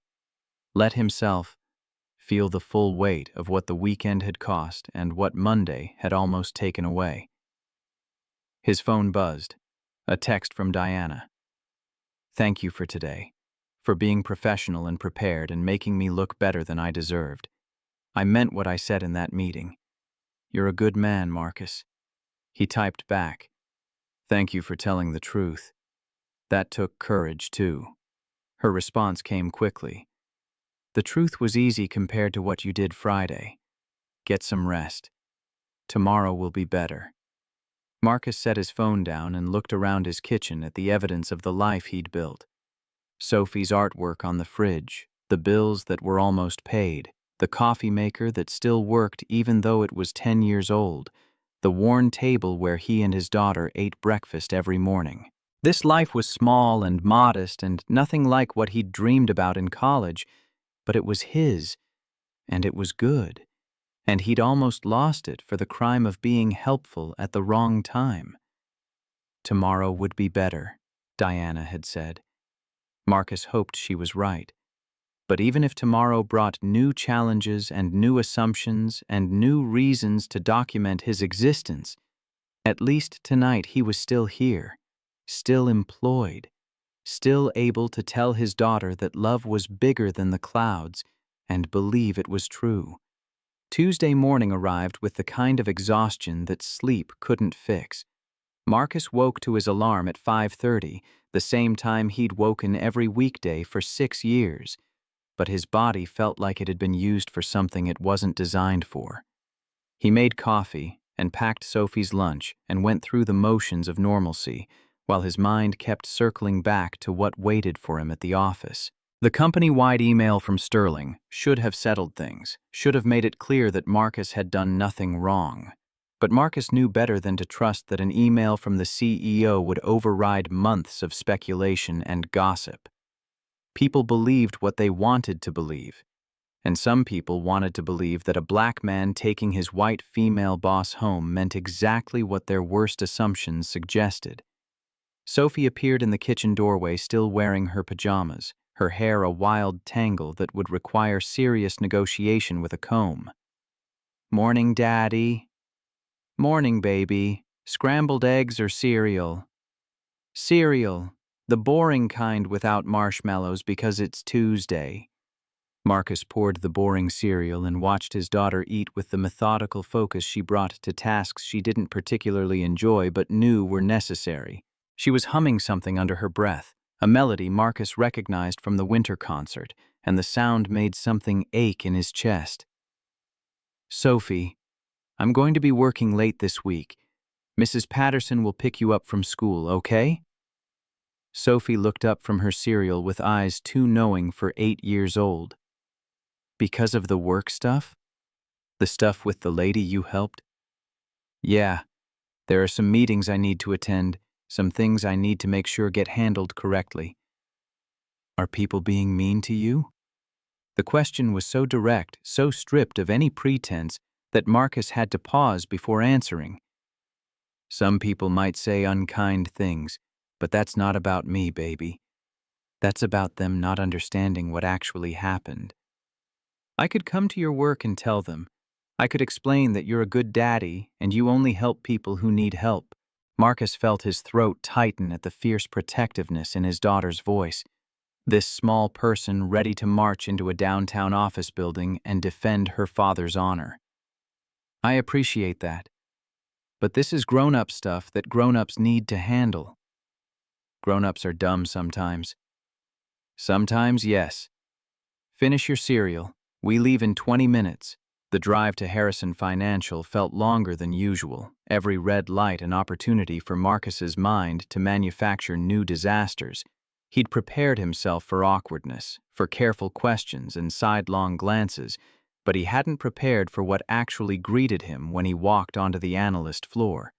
Bradford Lynch was waiting at Marcus's cubicle. Bradford Lynch, the same colleague who'd tried to destroy Marcus's reputation 3 years ago with false accusations of plagiarism. Bradford Lynch, who'd been forced to transfer departments after Diana proved his claims were fabricated. Bradford Lynch, who apparently still carried enough resentment to make Marcus's morning substantially worse. "Morning, Aldridge, or should I say Employee of the Month." Marcus set down his bag and logged into his computer, refusing to take the bait. "Morning, Bradford. Must be nice, getting a $10,000 bonus for a little late-night babysitting." The words were loud enough to carry to neighboring cubicles, loud enough to ensure an audience for whatever scene Bradford was trying to create.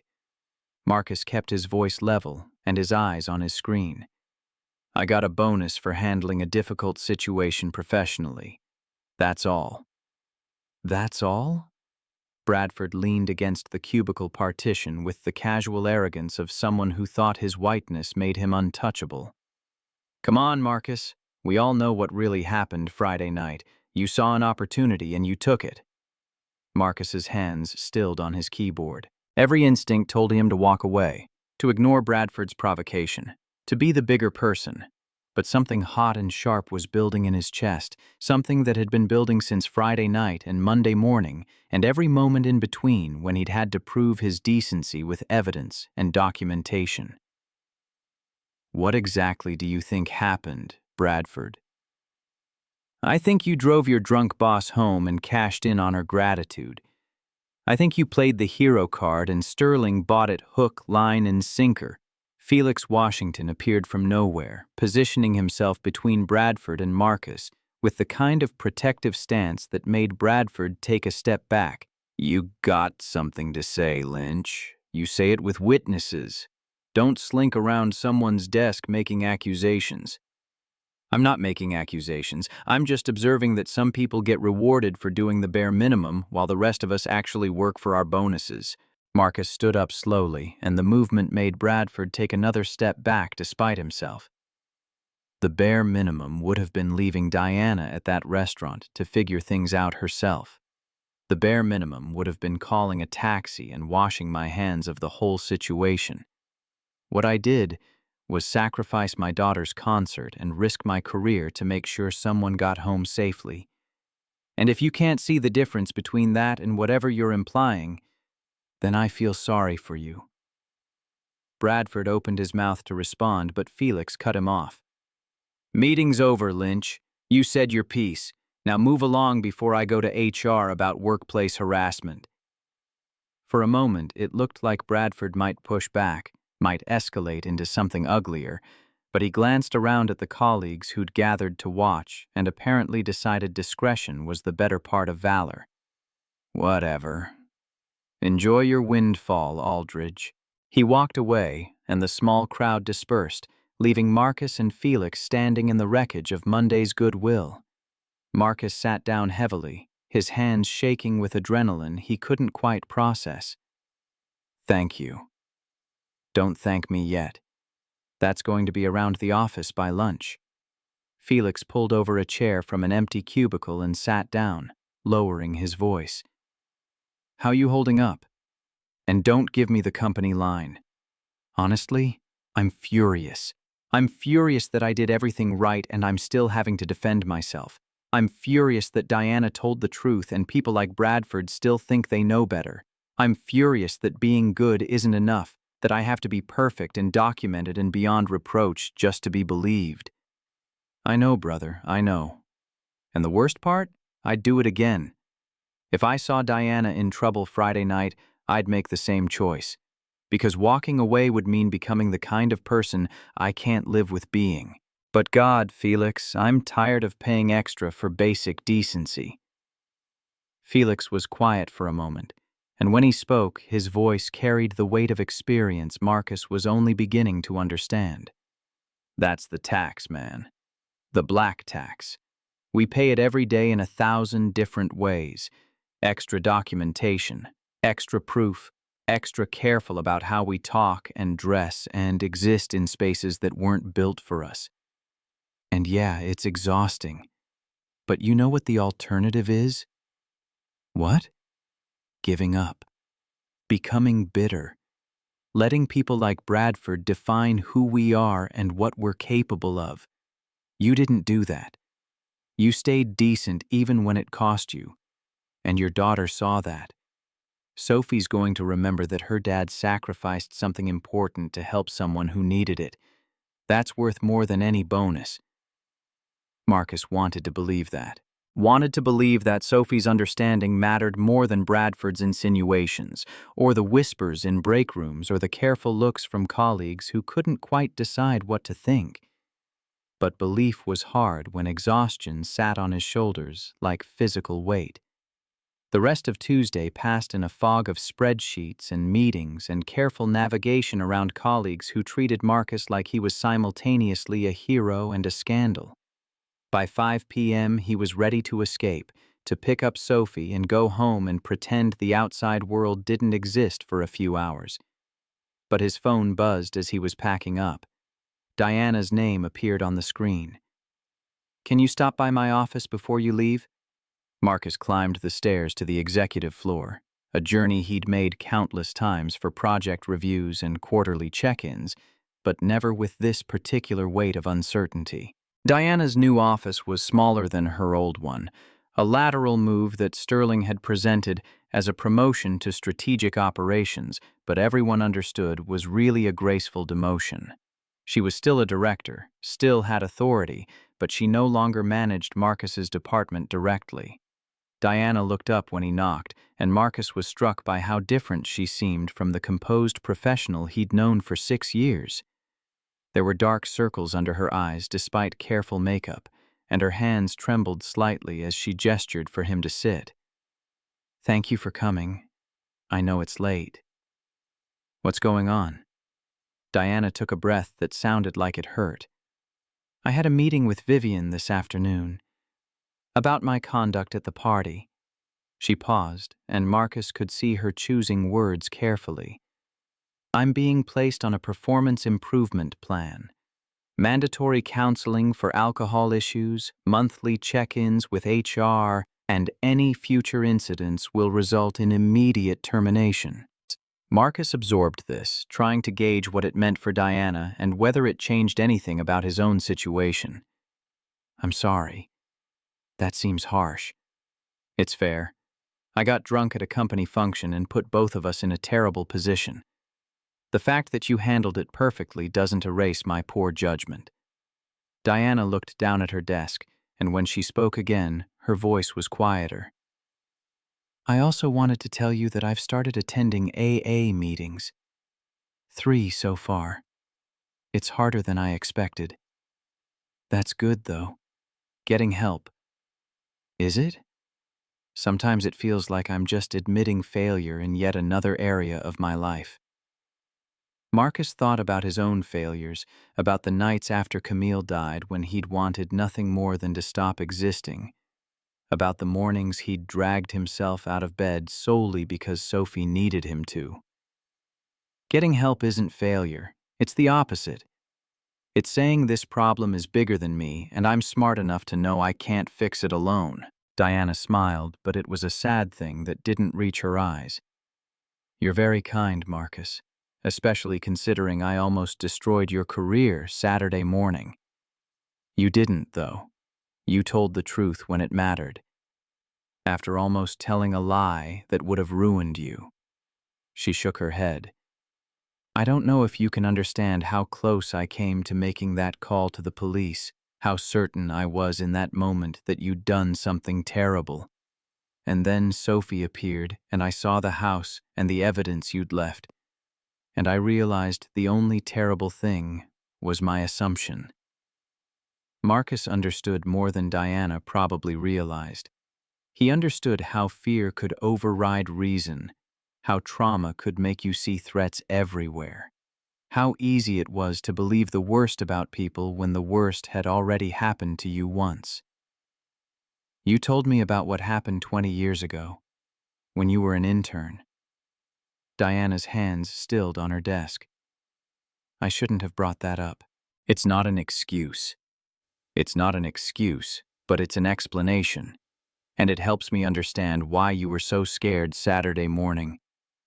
The man who assaulted me at that party got promoted 6 months later, made partner within 2 years. No one believed me then either, but for the opposite reason. They assumed I was lying to destroy his career, that I'd gone with him willingly, and regretted it later." Diana's voice had gone flat. The affect of someone reciting facts they'd lived with so long the emotion had worn away. "So, Saturday morning when I woke up in your house, my first thought was that it had happened again.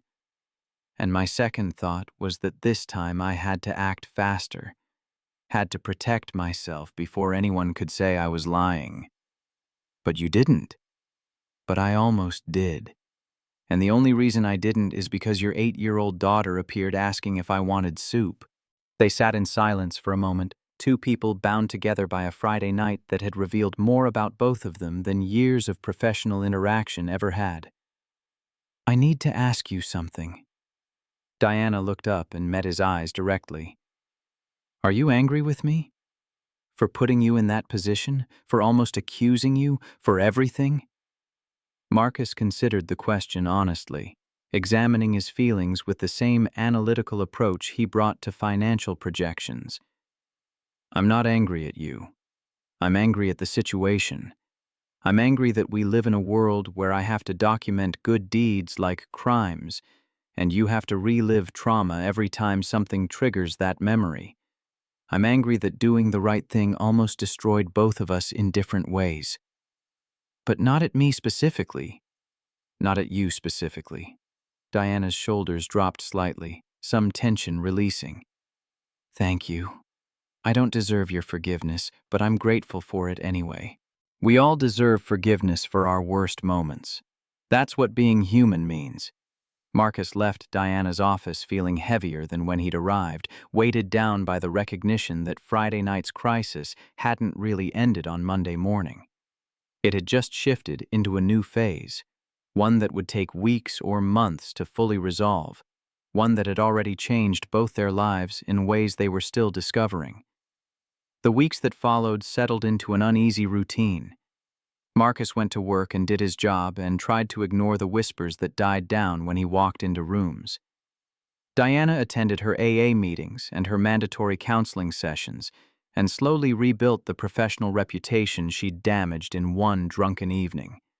They were polite to each other in hallways and meetings, careful not to give anyone ammunition for gossip.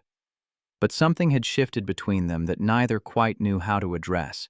Bradford Lynch continued making snide comments when he thought no one important was listening, and Marcus continued ignoring him with the patience of someone who understood that engaging would only make things worse.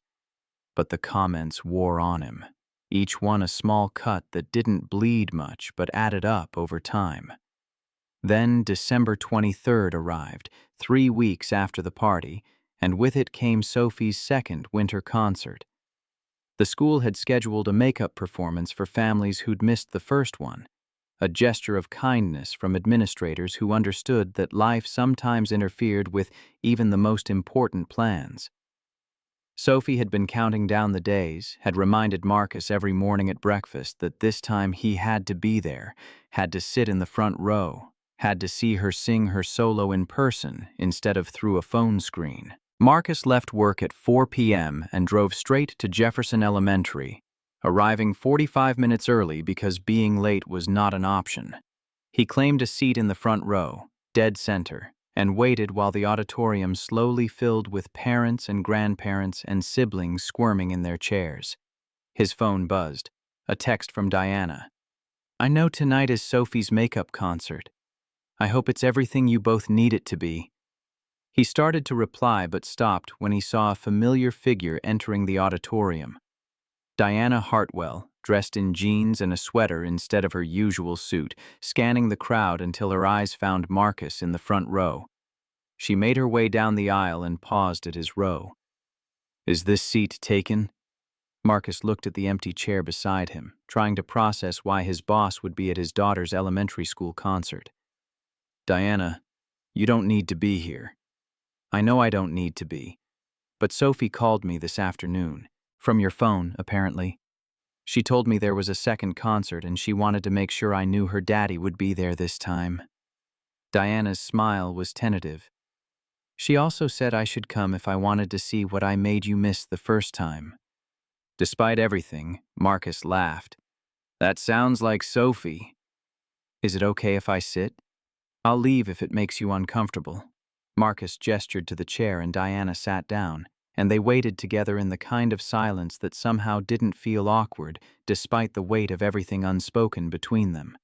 The lights dimmed and children filed onto the stage, angels and shepherds and wise men reconstructed from the first performance. Sophie spotted Marcus immediately and her face transformed, lit up with joy so pure it made his chest ache. She waved, a small, subtle wave meant just for him, and Marcus waved back. The concert progressed through various songs and performances, and when Sophie's second-grade class took the stage for Silent Night, Marcus felt his heart rate pick up.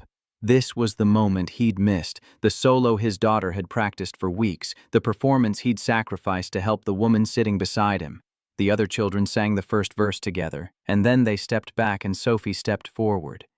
Her voice rose clear and strong, filling the auditorium with words about peace and holiness and light in darkness. She didn't look away from the audience this time, didn't scan for someone who wasn't there. Her eyes found Marcus in the front row and stayed there, singing to her father the way she'd wanted to 3 weeks ago. When she finished the verse and the other children stepped forward to join her again, Diana leaned over and whispered, "She's remarkable." "Yeah, she is." After the concert ended, Sophie ran down from the stage and launched herself at Marcus with enough force to nearly knock him over. He caught her and lifted her up despite her protest that she was too old to be picked up, and held her close while she chattered about whether he'd noticed her remember all the words, and had he seen when she almost tripped on her costume but caught herself. "I saw everything, baby. You were perfect." Sophie pulled back and noticed Diana standing awkwardly to the side. "Ms. Diana, you came." "I did. Thank you for inviting me. You have a beautiful voice. Did you hear my daddy breathing all weird during my solo? I think he was trying not to cry." "I was not trying not to cry." "Daddy, you were totally trying not to cry. Your face does this thing." Sophie demonstrated by scrunching up her face in what Marcus had to admit was a fairly accurate impression of him fighting tears. Diana laughed, a real laugh that sounded lighter than anything Marcus had heard from her in weeks. "It's okay to cry during your daughter's concert. That's what good fathers do." They walked out to the parking lot together, an odd trio that probably looked strange to anyone paying attention. Marcus waited while Diana said goodbye to Sophie and watched his daughter hug a woman she barely knew with the easy affection of someone who'd decided they were friends. After Sophie was buckled into the car, Diana touched Marcus's arm. "Thank you for letting me be here tonight. It meant more than you probably realize." "Thank you for coming. Sophie was right. You should see what we both missed the first time." Diana nodded and walked to her car, and Marcus drove home with his daughter, chattering in the back seat about who'd messed up their lines and who'd worn the best costume, and whether they could stop for ice cream, even though it was a school night. "Just this once," Marcus agreed, and Sophie cheered. They sat in a booth at the local ice cream shop with their coats still on because the place was freezing, and Sophie worked on a sundae that was mostly whipped cream and sprinkles. "Daddy, do you think Ms. Diana is sad?" The question caught Marcus off guard mid-bite of his own ice cream. "Why would you ask that?" "Because she has the same eyes you had after Mommy died. Like she's trying really hard to be happy, but it doesn't quite work all the way." Marcus set down his spoon and studied his daughter across the sticky table. "You remember that? You were only 4. I remember some things. I remember you would smile when I was looking, but then your face would go back to sad when you thought I wasn't." Sophie scooped up a massive spoonful of whipped cream. "Is Ms. Diana's husband dead too?" "No, baby. They got divorced. But sometimes divorce can hurt almost as much." "Oh." Sophie thought about this while she ate. "Is that why you helped her when she was sick? Because you know what it's like to be sad?" Marcus felt something crack open in his chest, some understanding of his own motivations that he hadn't fully articulated until his 8-year-old daughter spelled it out. "Yeah, I guess that's part of it." "Good. Sad people should help other sad people. That's how everyone gets less sad." They finished their ice cream and drove home through December darkness, and Marcus tucked Sophie into bed with her stuffed elephant and her glow-in-the-dark stars overhead. "Thank you for being there tonight, Daddy. I knew you would be." "I promised, didn't I?" "You always keep your promises, even when they're hard." Marcus kissed her forehead and started to leave, but Sophie called him back. "Daddy, I think Miss Diana is getting less sad. I could tell at the concert." "What makes you say that?"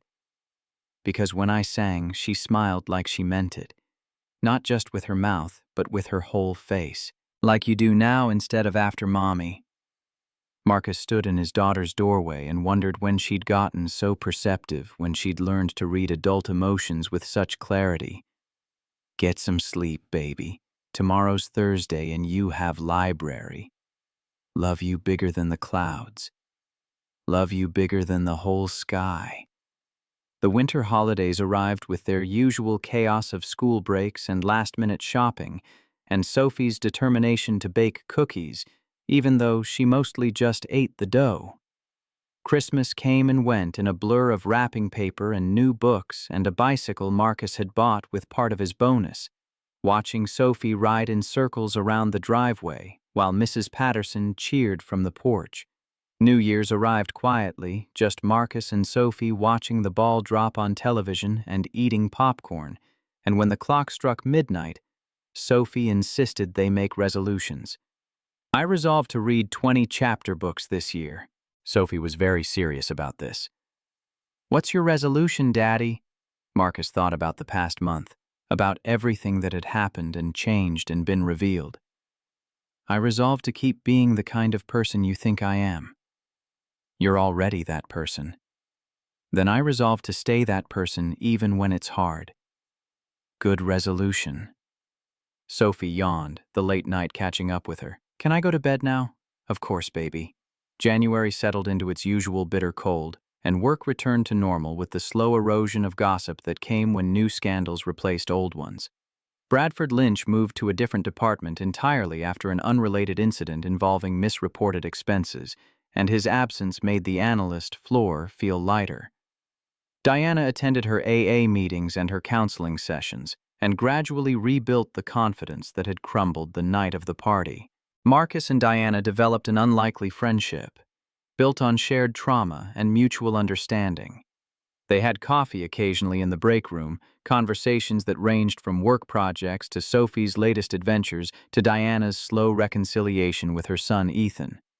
She was seeing him more often now, working with her ex-husband to establish a custody arrangement that gave her every other weekend and one weeknight for dinner. "He's starting to trust me again." Diana stirred cream into her coffee with hands that no longer trembled. "Last week he asked if he could spend his birthday with me instead of going to Robert's wedding celebration. It's a small thing, but it feels enormous." "That's wonderful." "It's because of you, in a way. Watching how you are with Sophie. Seeing what good parenting actually looks like. It made me realize I'd been letting work consume everything, using my job as an excuse to avoid the harder work of being present for Ethan." Marcus thought about the sacrifices he'd made over the years, the promotions he hadn't pursued because they would mean longer hours and less time with Sophie, the career advancement he'd traded for bedtime stories and homework help. "Being present is the only thing that matters in the end. Jobs come and go, but our kids only get one childhood." Profound wisdom from Marcus Aldridge.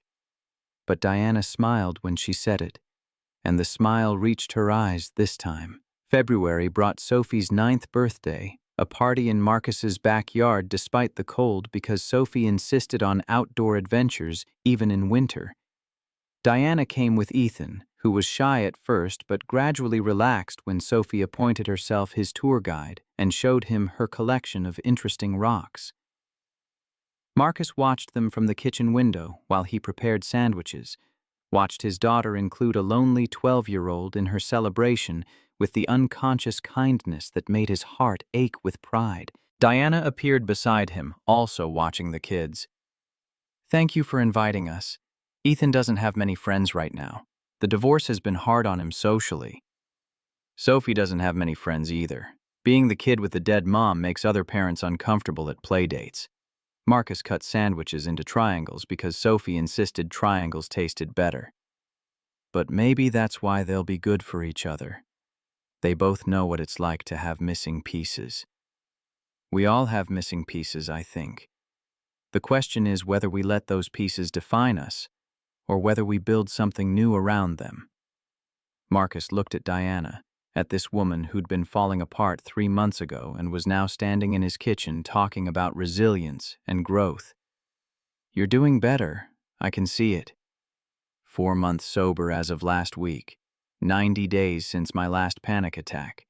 60 days since Ethan called me by my first name instead of Mom." Diana counted these victories on her fingers like they were treasures. Small progress, but progress nonetheless. "That's not small. That's everything." They carried sandwiches out to the backyard where Sophie had organized an elaborate game that seemed to involve running in circles and shouting. Ethan was laughing, actually laughing, and Diana's face transformed, watching her son experience joy. Later, after the party ended and the guests left and Sophie crashed on the couch in a sugar coma, Diana helped Marcus clean up the backyard. "Can I tell you something?" Diana picked up discarded paper plates with hands that moved efficiently. "The night of the party, when I was drinking all that wine, I was trying to work up the courage to do something stupid." Marcus stopped what he was doing and gave her his full attention. "How stupid?" "I had pills in my purse.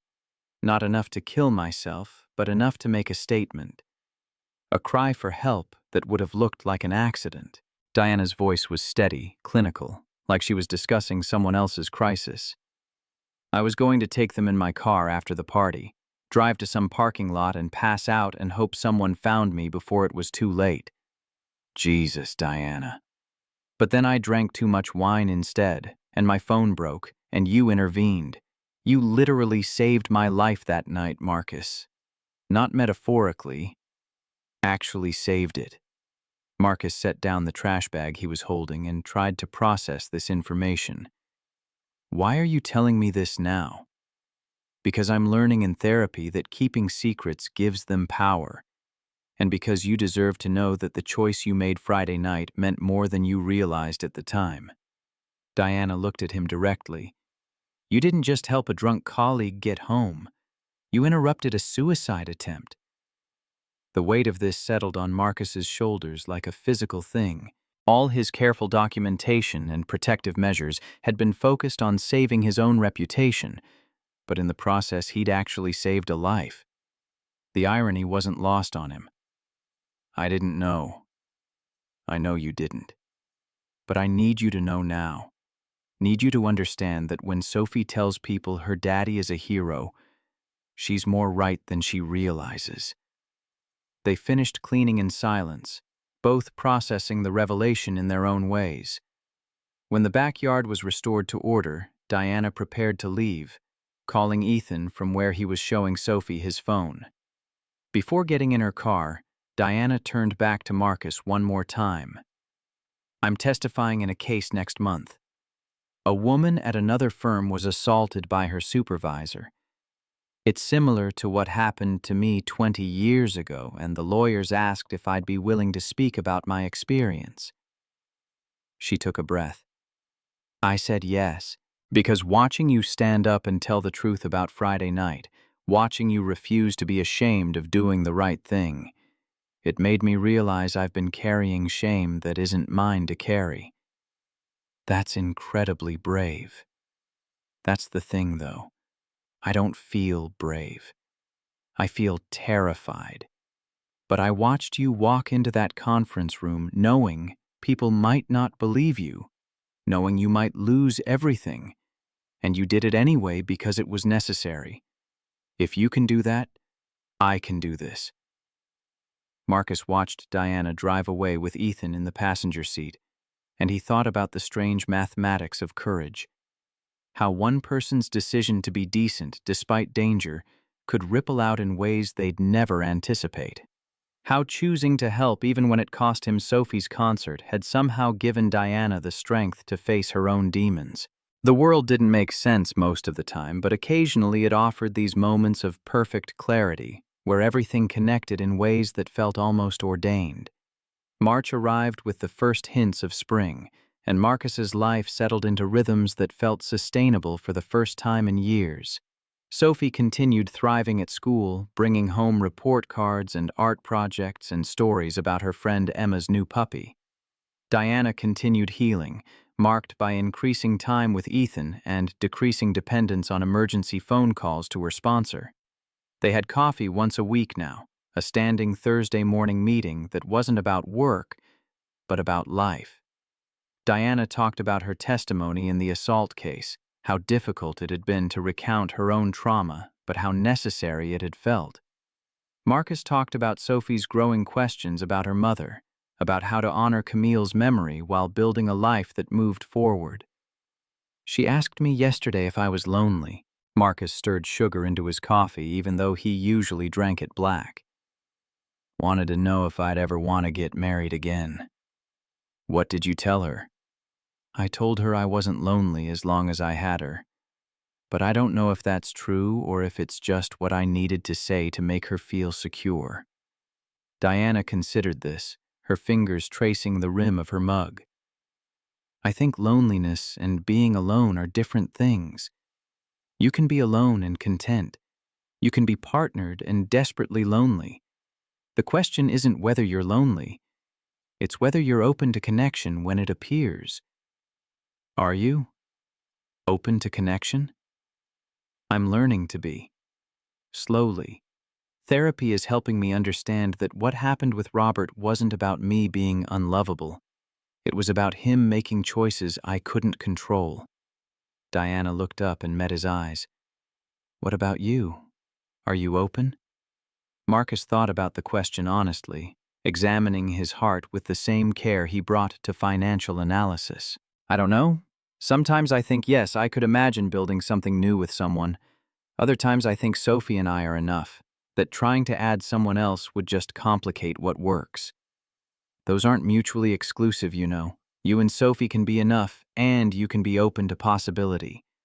They sat in comfortable silence, two people who'd been through fire together and emerged, changed, but not broken.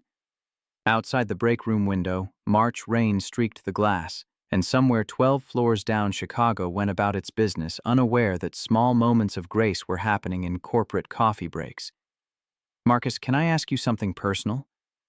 We're past the point of not being personal, don't you think? Diana smiled. Fair point. Do you ever regret it? Helping me that night? Marcus had been asked variations of this question by Felix and Sophie, and even Sterling in a quarterly review. But Diana asking carried different weight, required deeper honesty. I regret missing Sophie's first concert.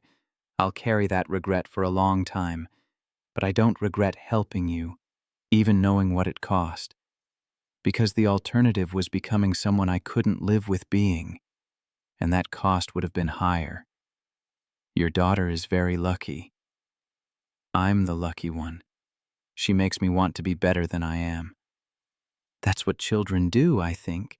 They hold mirrors up to our best selves and ask us to live up to the reflection. April brought Sophie's science fair, a volcano project that covered Marcus's kitchen in baking soda and vinegar stains. Diana came over one evening to help with the presentation board, bringing Ethan, who provided expert advice on font sizes and color schemes. Make the title bigger, Ethan instructed Sophie with the seriousness of a graphic designer. People need to see it from across the gym.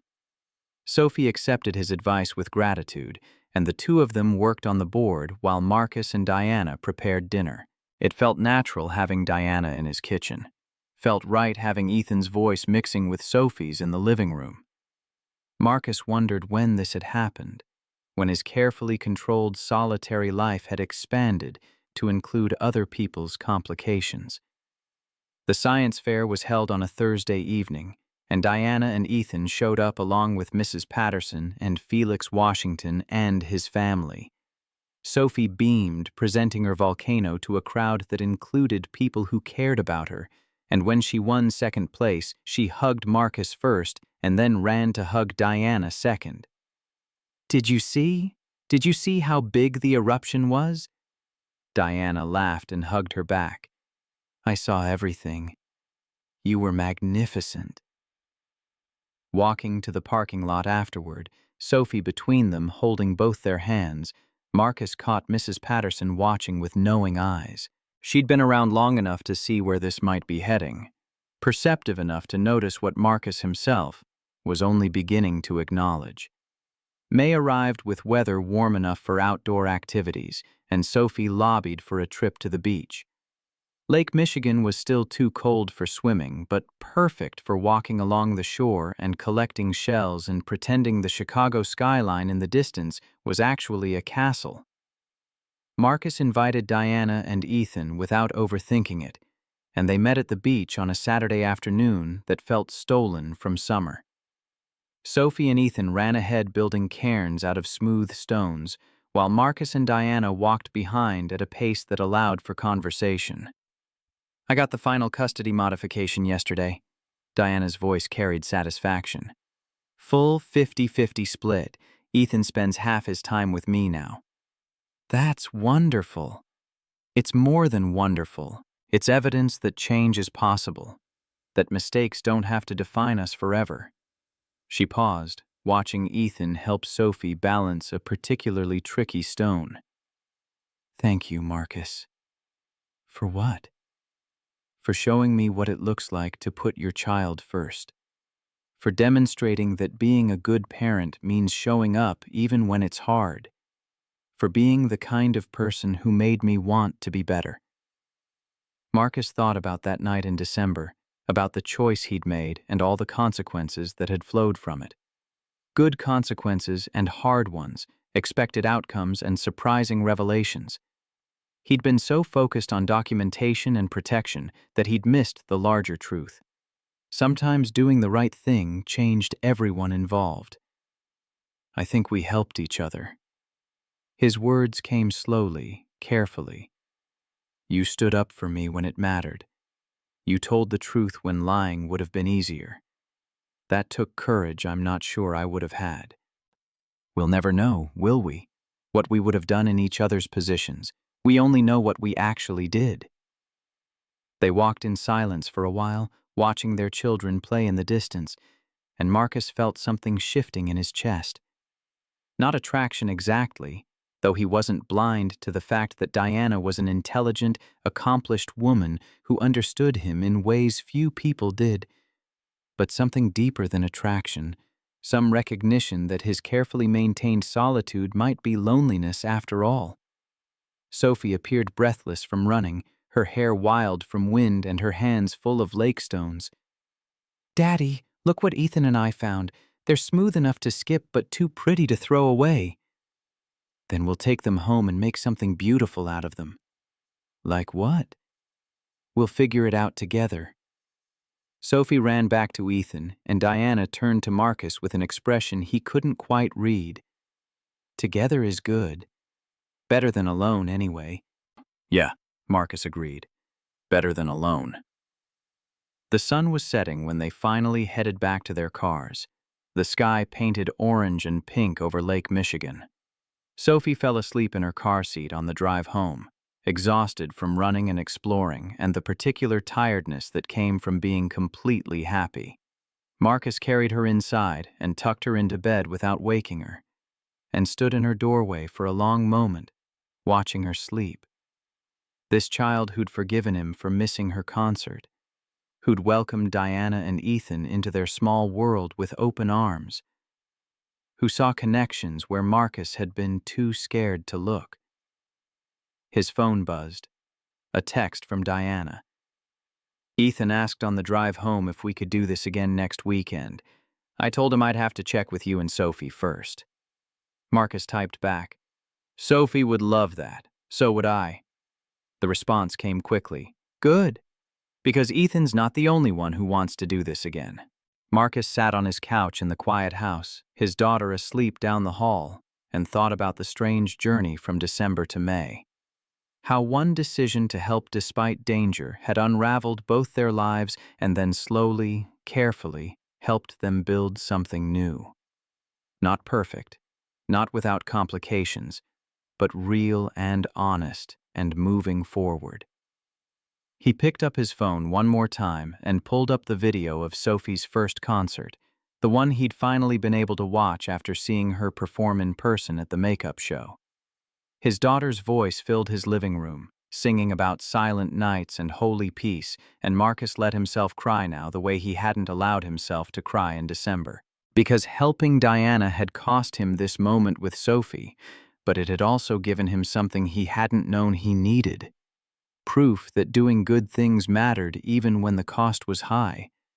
Evidence that sacrifice could lead to grace. Understanding that sometimes the hardest choices opened doors you hadn't known existed. The video ended, and Marcus sat in the darkness thinking about next weekend and the weekend after that. about Sophie and Ethan building cairns on the beach, about Diana's hand brushing against his while they walked, about the possibility of building something bigger than solitude. Love is bigger than the clouds, he'd told Sophie 1,000 times, but maybe it was also bigger than fear, bigger than careful planning, bigger than the protective walls he'd built around his heart after Camille died.